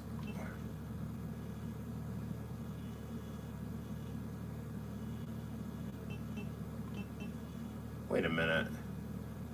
Base Claire. What is the? It didn't. I should be in the mansion, right? I don't know. I think I'm with Claire.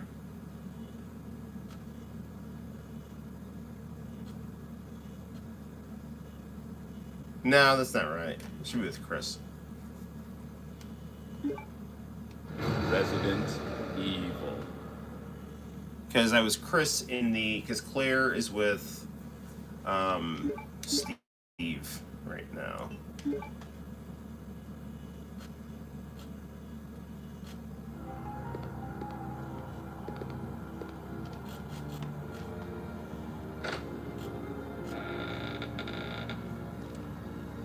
I don't know. Maybe, yeah, this is right here.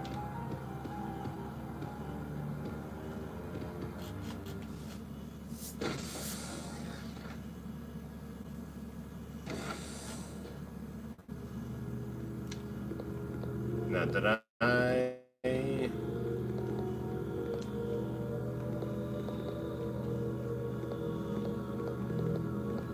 Did I already read the... I think I already got that report or something. There's like basically a report that was just talking about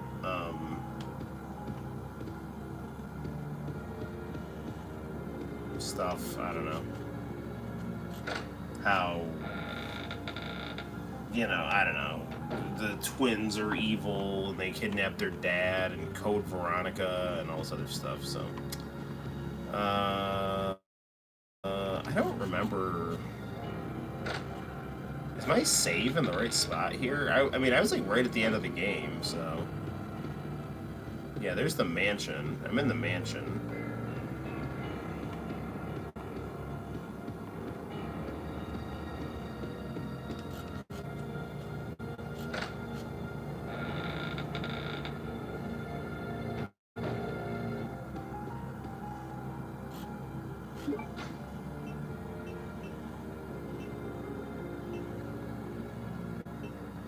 I have the dragonfly. Uber replica handgun bullets.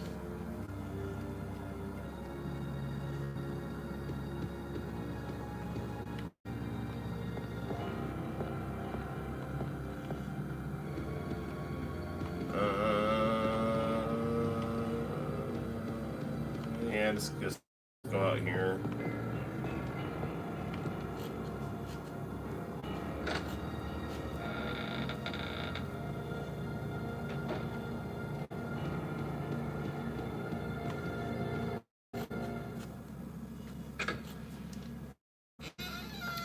If we don't beat Resident Evil, that's okay, whatever. I'll just do it on my own time. Although, I did post that I wanted to beat it on stream.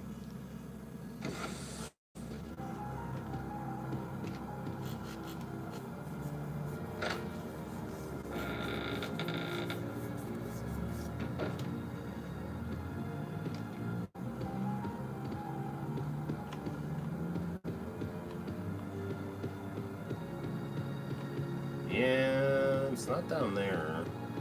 I can't remember what to do. It's been like 2.5 weeks since I beat this. Alright. So... this is the room where you... I got the dragonfly. Now what do I gotta put that in?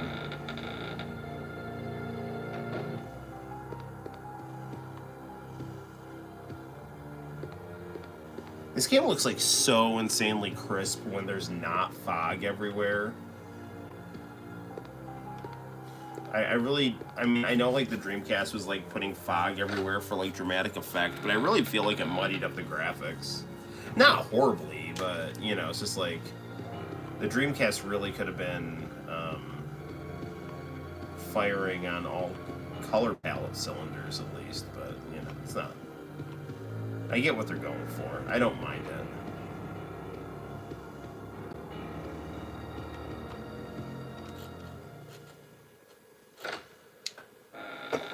Oh, sorry, didn't mean to kick the camera here. Is the I did the music box stuff, right?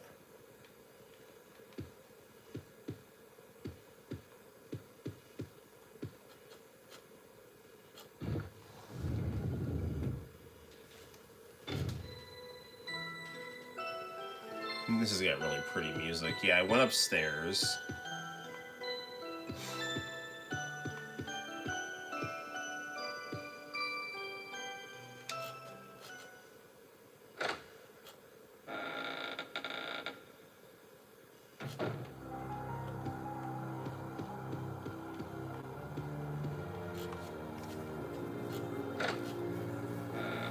At least I think I went upstairs before I saved.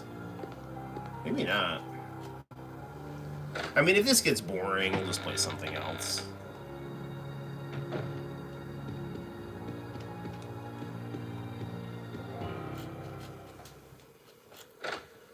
I want you, the viewer, to enjoy your time on the stream, so.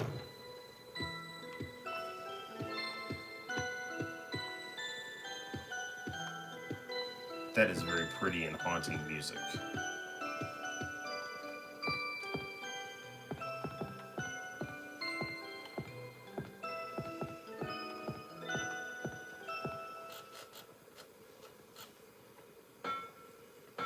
So the final boss of this game is Alexia, who is, you know, like this kind of pretty Medusa,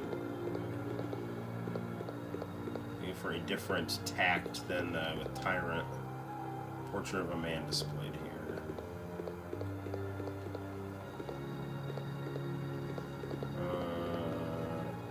Herbs. Take the green herb. Yeah, what the hell? Although, I mean, I believe the Game Shark codes are still intact because,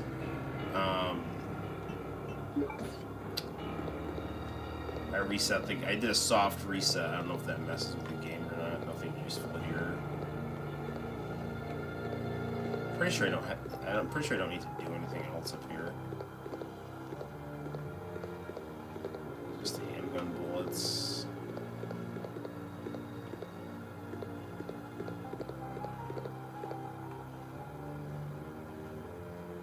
There's a large scratch on the canvas.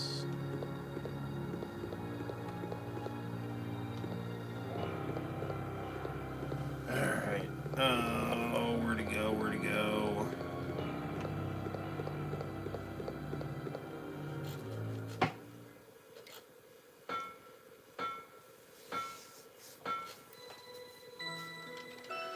Okay, let's hop down. Anything here? Gorgeous furnishings, but nothing useful. That's pretty much the name of this situation here.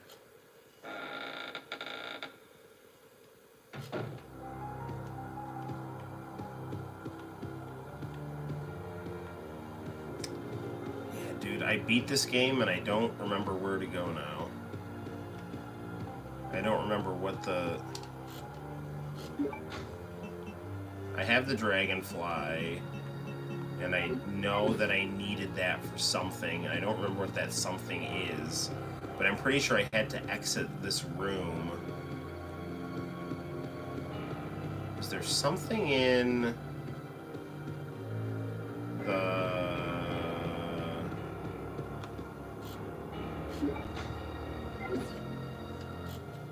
I wonder if there was something in the, one of the rooms downstairs. So the way that you get into this part of the mansion in this game is there's like a picture of the Ashfords, and like they each had like a different jewel, and so then you open up the door, like you insert those things in the painting, and okay, but so I got all those things. I have that dragonfly key. So is there something here?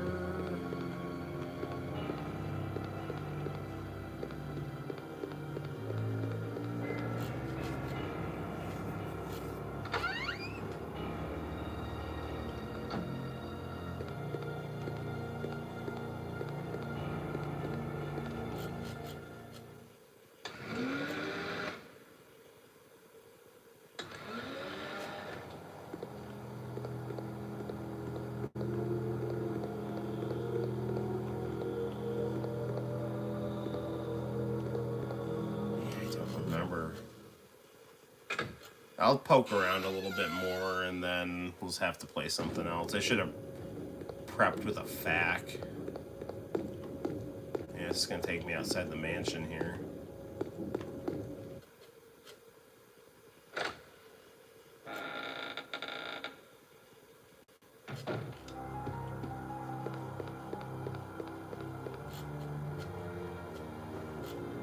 Alright, now there was a room. Where did Claire go?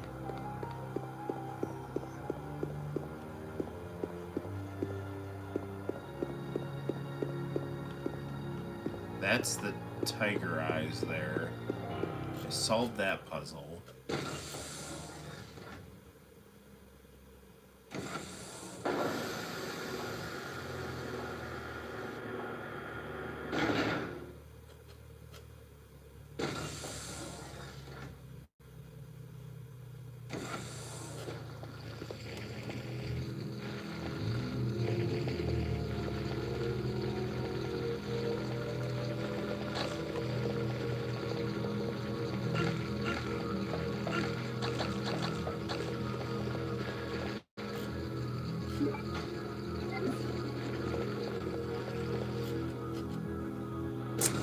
See what's through here.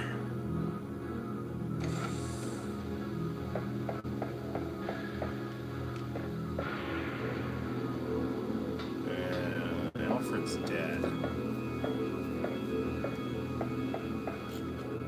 Man, I don't remember where to go. I'm sorry, guys. I thought I'd be able to beat this without any issue, and I don't remember exactly the situation that I need to be in order to beat this thing here.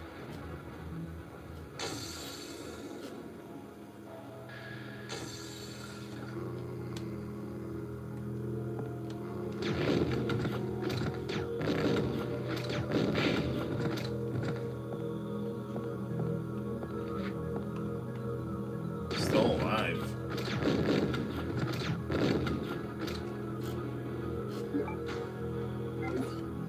I think me resetting the game actually undid the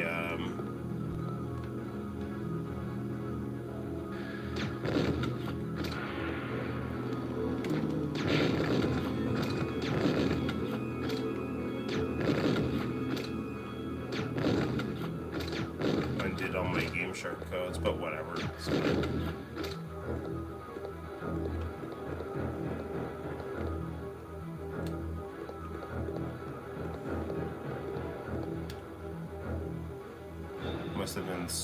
Must have been hooked to a supercomputer.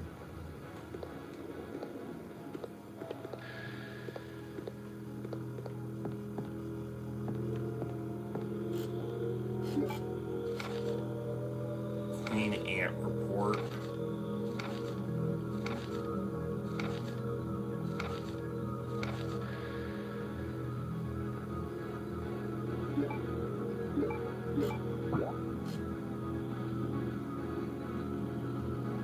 Arctic Terminal basement.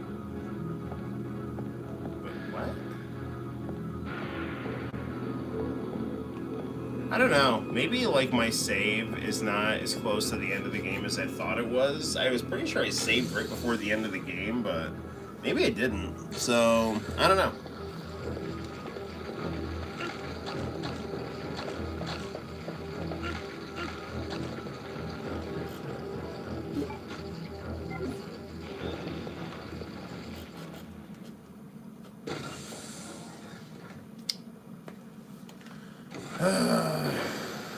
Do do do do do do.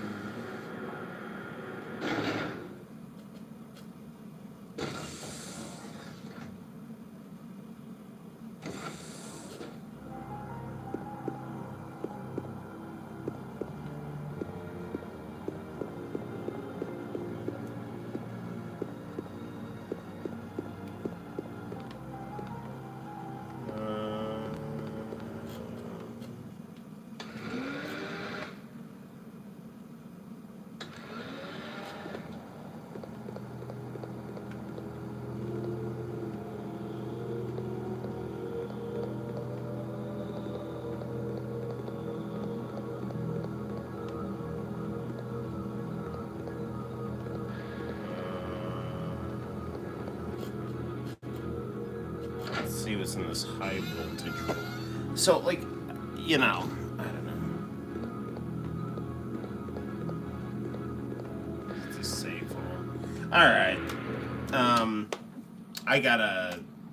I'm an idiot. I don't know what's going on here. Like, I don't know why I'm not as close to the end of the game as I thought I was. But nevertheless, we did get a little Code Veronica gameplay in, and, you know, I don't want to just be playing this all night, running around in circles. So why don't we play some Sega Saturn right now? So I'll get my Sega Saturn ready. We'll keep it on this monitor, because this monitor also has a, rather than move to the JVC PVM, we'll just use the SCART connection on this monitor, which I have through an HDMI to VGA thing. Okay, I think it's over here. Or is it over here?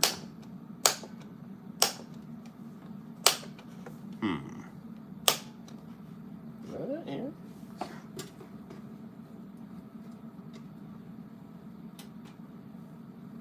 Hang on. Alright, where's my...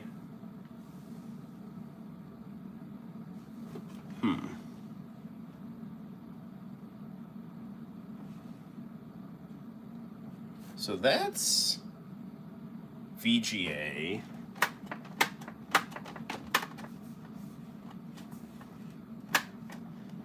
So, okay.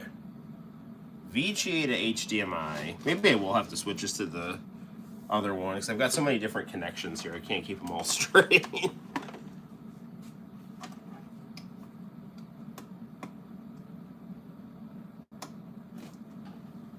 I thought that was this.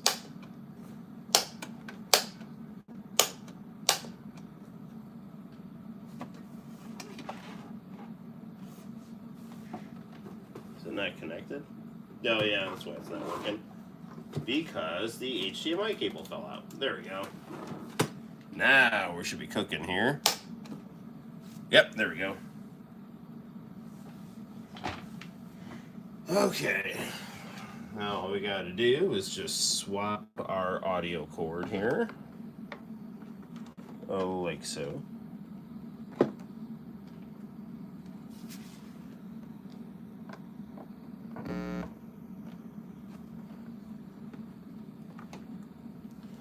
Alright, and now we'll just grab WWF in your house.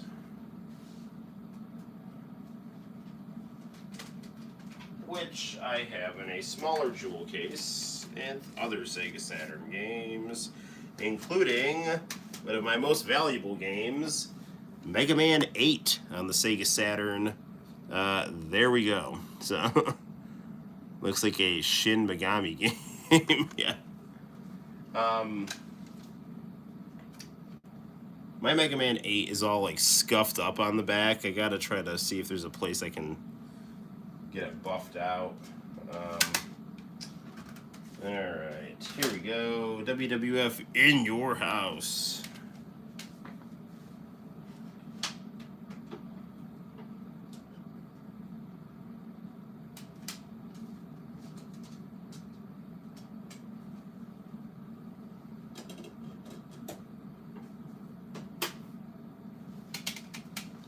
Okay, let's grab our controller and hit play.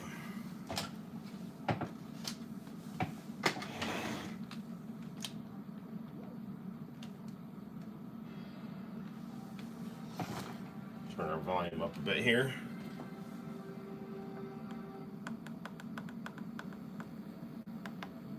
The SCART cable's probably not in all the way here.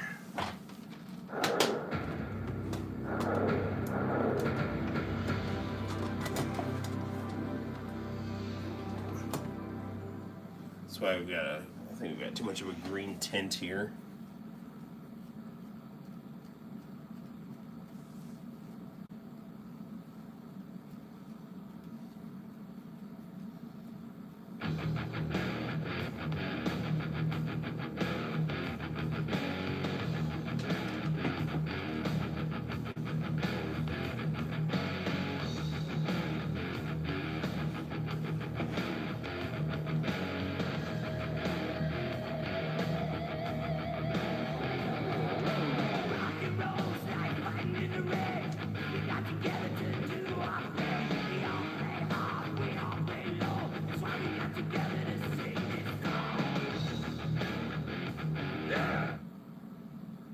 Okay.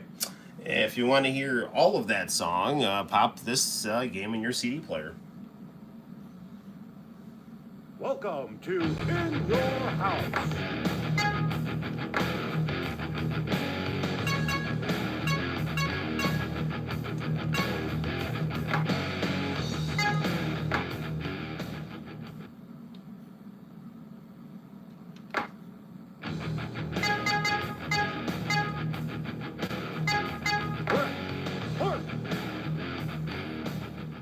We could be the bizarre gold dust.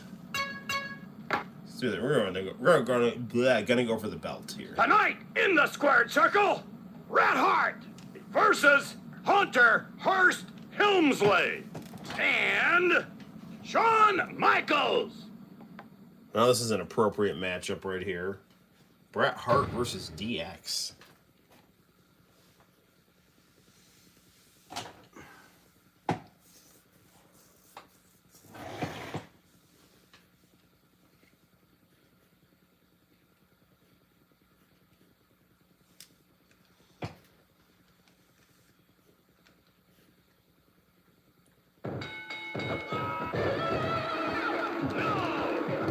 It's gut check time, McMahon. What a whip. Oh, no.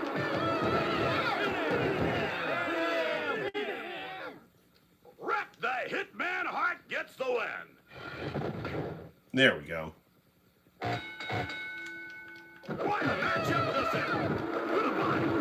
You gotta be kidding me. What the? What speed? Get a load of this guy. A miss. What a win.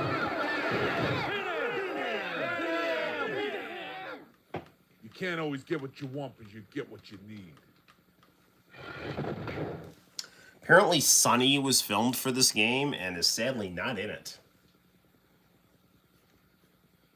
What a matchup this is. Red Hart versus Davey Boy Smith, the British Bulldog, and Ahmed Johnson.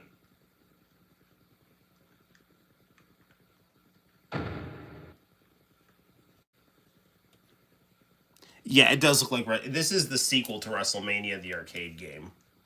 I actually ordered WrestleMania, the arcade game, on my 32X, and it's supposed to be coming on Monday.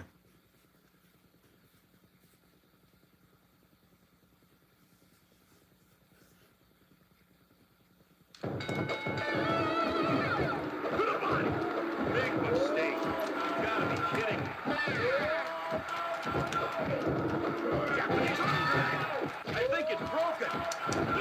to be bad. Ahmed Johnson in control. Not good. Nobody gets up from that. What skill? Not a good idea. Very close. So that pin him, like each wrestler has like kind of funny fatalities that they can do, and I don't know how to do any of them. What a matchup. And I've had this game since 1996. Get a load of this guy. Rejected. To the midsection. That was good. Ah, They'll be talking about this match for a long time. Let's get it on. Rejected. No! What power? What the? You can't be serious. Totally devastating. Drop kick. Oh my! What speed? Drop kick. no, Ahmed, stay away from me. No.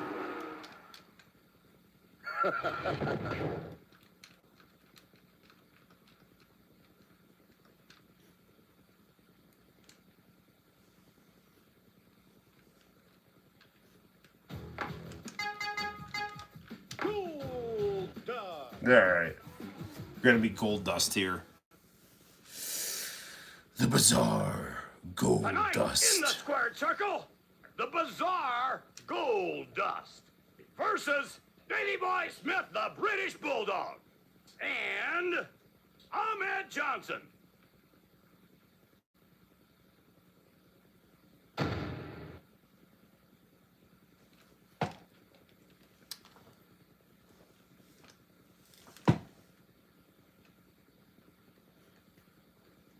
You know, when Cody Rhodes sold back the rights to the name Bash at the Beach in exchange for the name Cody Rhodes, he really should have done something for Dustin and let the WWF let him have control of the Gold Dust name. What power? A hit. What speed?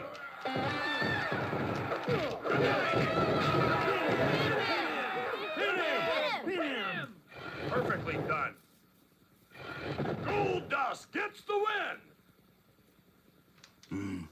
This will be the greatest performance of my life. It's gut check time, McMahon. Flying clothesline.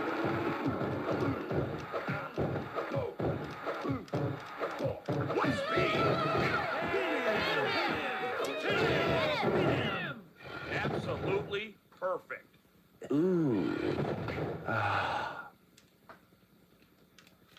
If you ever want to see a really funny interview, you should like YouTube Gold Dust and Marlena on Conan O'Brien. What a matchup! It's very this funny. is.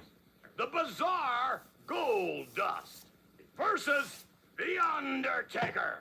And the bizarre Gold Dust. I just love Vince McMahon like saying the wrestlers' names and then like repeating the wrestlers' names, like the bizarre Gold Dust versus the bizarre Gold Dust and the Undertaker and the bizarre Gold Dust. You know?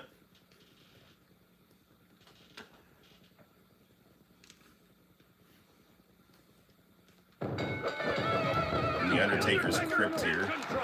Oh, no. Belly suplex. That'll cost him. The ring moved about 10 feet on that one. Gold Dust. That was good. Gold Dust in control. He'll feel that in the morning. It's gut check time, McMahon. Rest in peace. Hello! He's busted wide open! Darn it.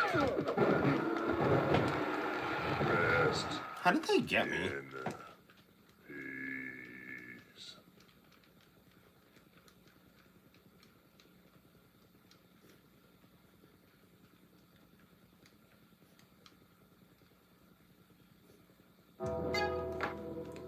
Shawn Michaels! Sorry, the Heartbreak Kid, Shawn Michaels. Tonight in the squared circle, Shawn Michaels versus The Undertaker and the Bizarre Gold Dust. For all the wrestlers of the WWF New Generation.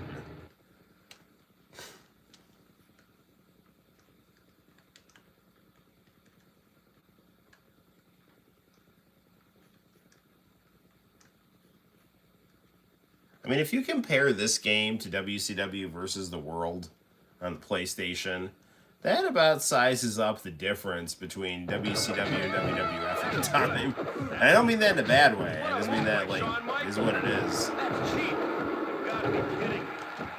That's how it's done. What a move by Goldust. Yes, that'll cost him. What a move by Shawn Michaels. Darn it. The ground just shook. Rest in peace. Let's get it on. That was nice. That's cheap. That's how it's done. My football. What a win. To the face. Shawn Michaels in control. Oh, come on! Get a load of this guy. Oh, no. It's tough that timing, man. The ring moved about 10 feet on that one. He's in the house. No! This is going to be bad. Ah, darn it. Congratulations.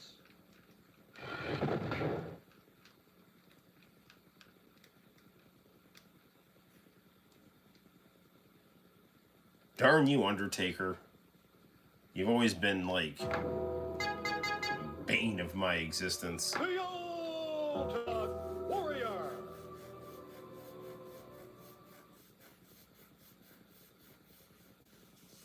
Tonight in the squared circle, the Ultimate Warrior versus the Undertaker and the Bizarre Gold Dust. Yeah, it's really too bad WCW didn't use the Ultimate Warrior better, but I mean, bringing in the Ultimate Warrior right after they got Bret Hart, like,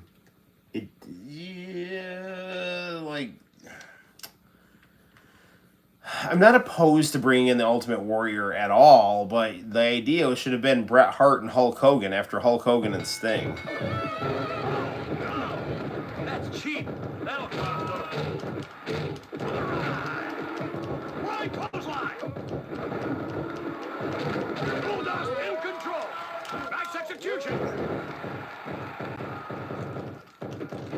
Right clothesline. Darn it! They'll be talking about this match for a long time. Here we go. All right. What was he thinking? The Warrior in control. Yes. Right clothesline. Let me up, let me up. He knocked the Gosh stuffing darn out it, of dude. Goldust in control. Into the ropes. A bad situation is about to get worse. They're beating the fire out of each other. This will be the best performance of my life. Alright, we'll give it a couple more goes, and then we'll see what time it is and pop something else in, but I have beaten this game.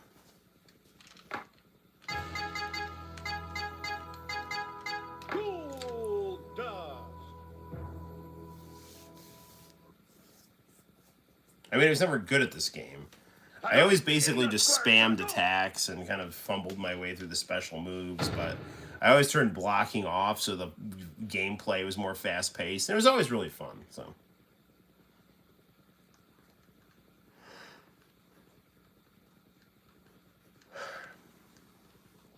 I was not aware that the MS-DOS version of this game played the music of the wrestlers in the background. Good stuff. Ouch! What a move by The Undertaker. That was nice. Right, baby. A hit. There we go. Big win, McMahon. Here we go. What skill? The Undertaker in control. He'll feel that in the morning. To the midsection.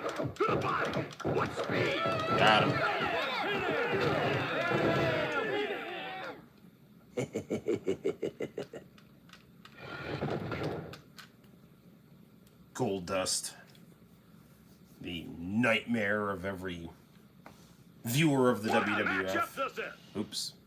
I skipped over him saying the bizarre Gold Dust versus the man they call Vader and Bret the Hitman Hart.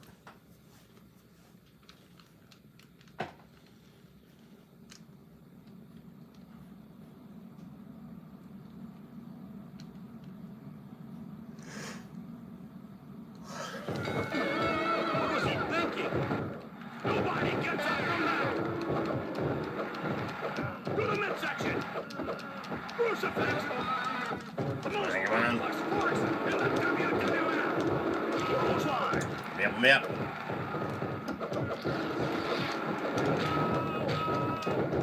It looks like it's all over. Alright, Frankie Stachino's dad and Bret Let's get it on. Hart. To the body.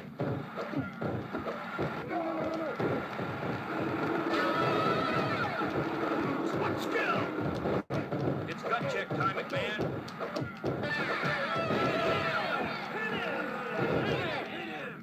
Ooh.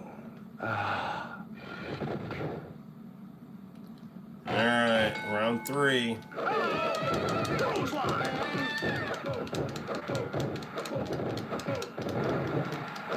To the midsection. There we go. Perfectly done. It's a Shattered Dreams production. That's right, it's a Shattered Dreams production of the greatest performance of his life. What a matchup this is! The bizarre Gold Dust versus the King of Hearts. If you are watching and it is Eastern Standard Time, would you mind telling me what time it is? Because I don't have a clock. I'm not near the kitchen clock, so I can't really see. So I'm sensing it's getting late.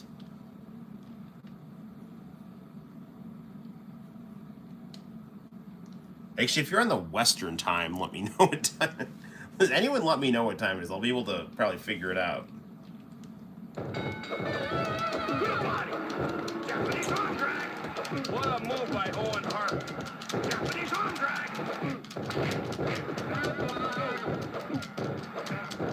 It's gut check time, McMahon. Remember the name of Gold Dust. There we go. Fall awarded to Gold Dust. Gut check time, McMahon. Somebody call security. Japanese arm drag. That was good.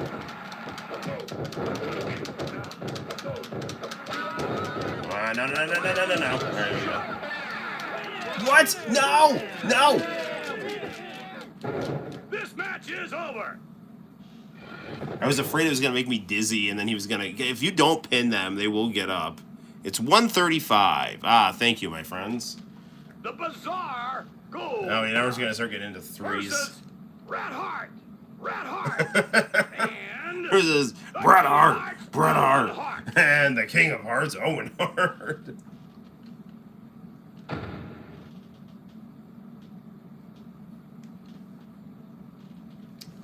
You know what we could do is play one of my favorite games in the Sega Saturn. Street Fighter, the movie, the game. Wildly underrated game.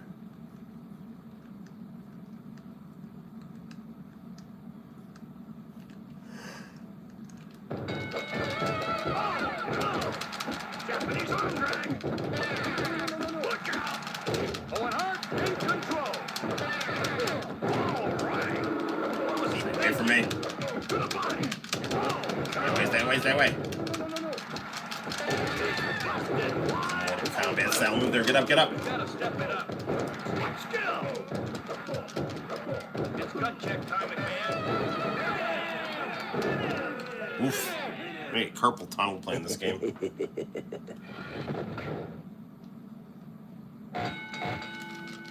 Here we go. What was he thinking? The ground just shook. A hit. To the body. Bulldog in control.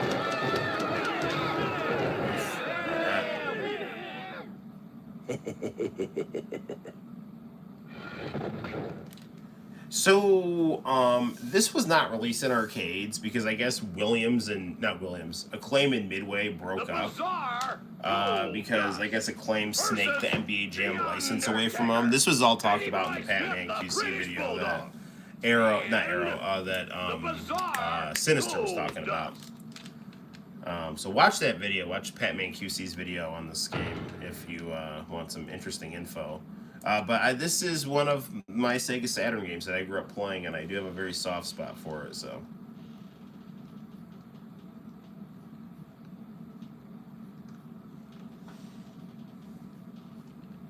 I think it actually looks quite nice on this monitor.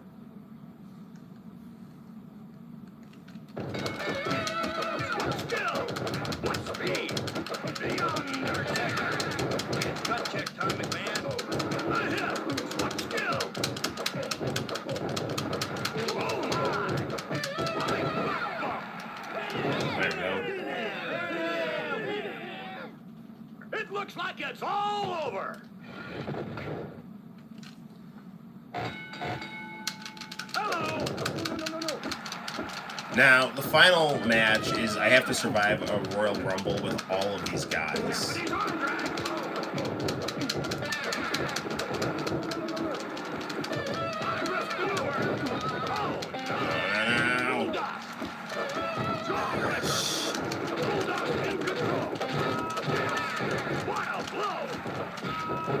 Flying drop kick.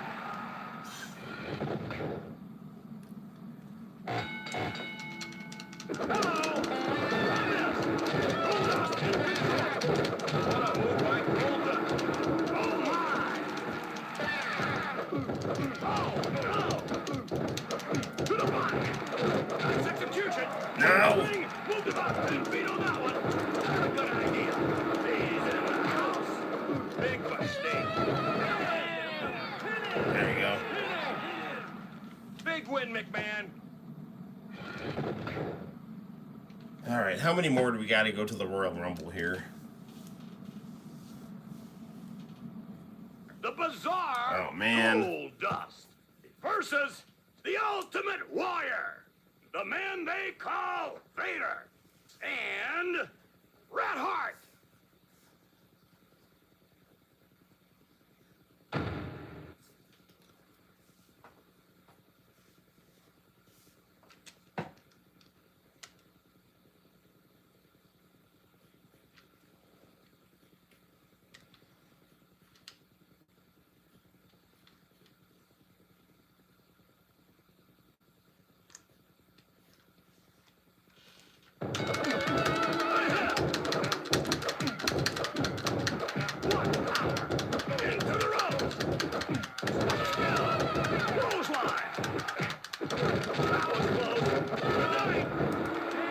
Vader was one of my favorite wrestlers and favorite actors on Boy Meets World, but backstage he was a bit of a jerk. And by a bit of a jerk, I mean a total.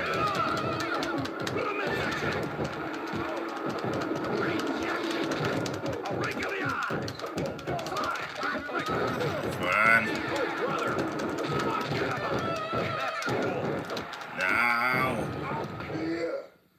No, man!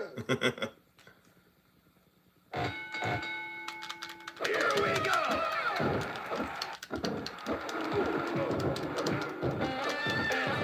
Podium in the air. Into the rope. What skill? Into the ropes. Get up, Bret Hart. Oof.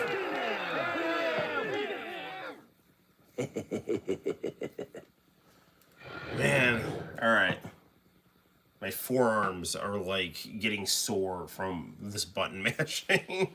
I mean, I know what I'm doing for the button mashing, but it's like getting to be a lot. Shawn Michaels. Oh, come on. Hunter Hearst Helmsley.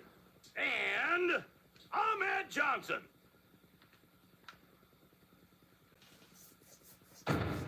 Ahmed Johnson is out for vengeance.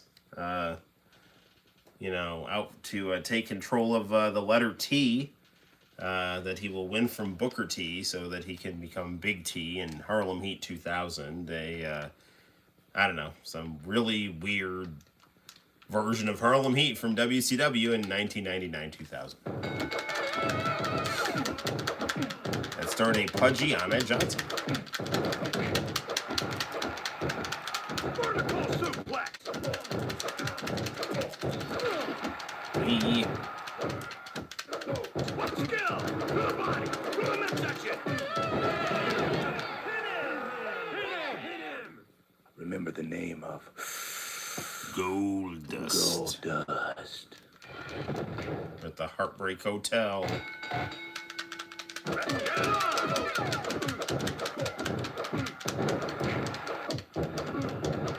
Into the ropes. Vertical. Now! I'm so close. Come on, no. Down. Alright. Him. A hit. Gold Dust gets the win. Oh, please be the Royal Rumble.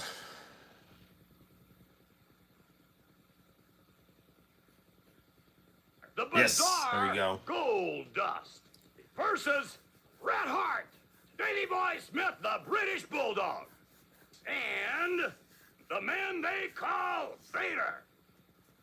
Alright. Now, we have to go through everyone. And this is going to be kind of crazy. And it's not necessarily easy either.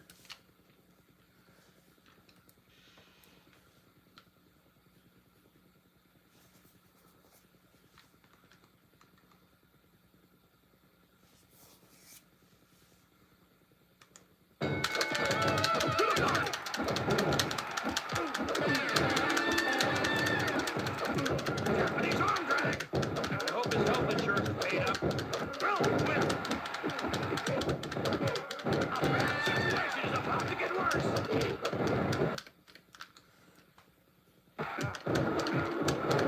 Load times were like way worse on the PlayStation version of this. To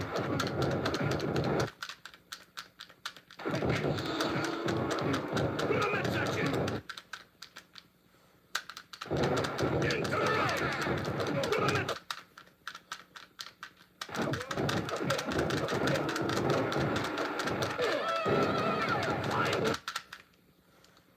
Feel this impact. That'll cost them. Get up! Ammonium in the ring. Japanese arm Oh, to the body. That was good.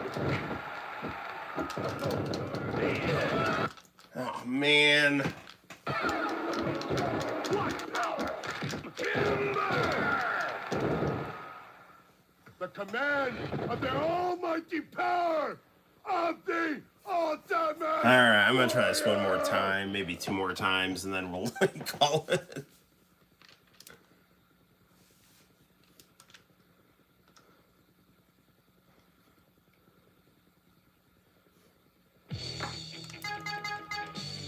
Do one more time with Gold Dust here. Gold Dust. Although, I suppose Triple H works pretty well too. The Bizarre Gold Dust.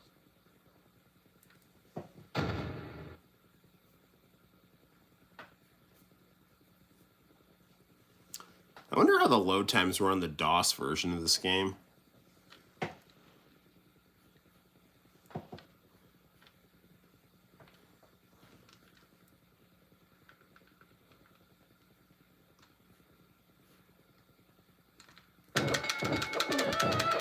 Check time, McMahon. To the body. Cry, baby. Well, you gotta look at his opponent. Northern Light suplex.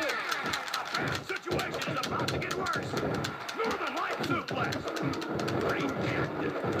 It's good check time, McMahon.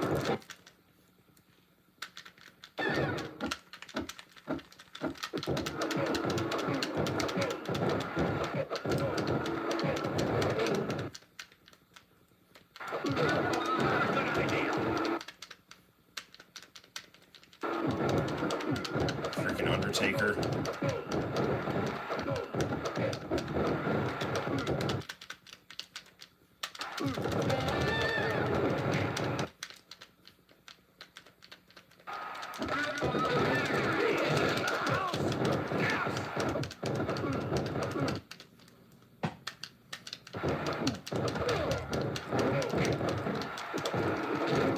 You'll feel that in the morning. Get up, Gold Dust. They're beating the fire out of each other. Oh, no! Unbelievable! Cry, baby. No, no, no, no! Ah, come on! Power of the ultimate warrior. Like, Ultimate Warrior had, like, no health, and Sean was almost done.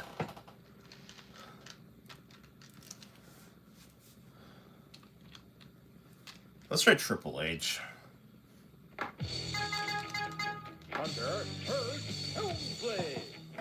This is actually my favorite Triple H gimmick, was the Connecticut Blue Blood. Hunter Hearst Helmsley.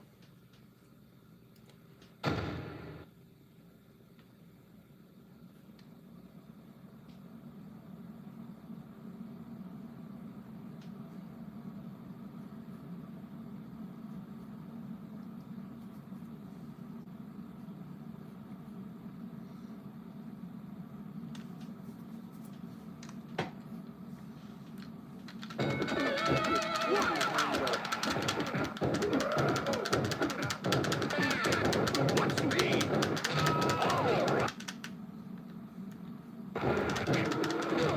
Nicely done. It's gut check time, man. The Undertaker. Oh, no. He's operating on instinct alone. Nicely done.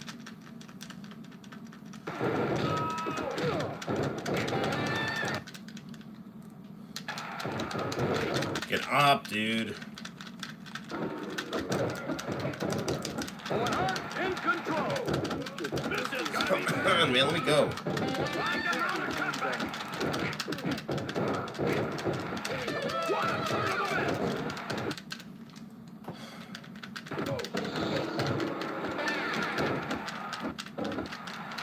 Ah! It looks like it's all over. Alright, man. I gotta stop. It's getting too late here. We almost had it with Gold Dust, you know, but it is what it is. Alright, let's see what the hell time it is here. It has got to be like near 2 o'clock in the morning. And it is almost 2 o'clock in the morning. It's 1:48. So we'll have to forego the international channel tapes tonight. But next live stream, we'll hit those probably right off the bat. So hopefully you enjoyed yourselves on this live stream, where it's 10 minutes before 2 a.m. All right, good deal, good deal. All right, well, you know, we will definitely at some point beat, you know, Code Veronica. And next live stream, I think we have to make it a point to complete the In Your House challenge. So, yeah, there's that. So thanks for listening to me ramble on about things, play Street Fighter, play Resident Evil, and play WWF In Your House on a variety of gaming consoles. And yeah, so hopefully you all had a happy St. Patrick's Day, and will get a good night's sleep as you prepare to tackle the coming week. So good times, and I know I'm going to do that as well. So I will see you all sooner than later. And until next time, guys, my name is Noel. You take care, and I will see you in the very near future for more live streaming fun and YouTubing action. Bye-bye.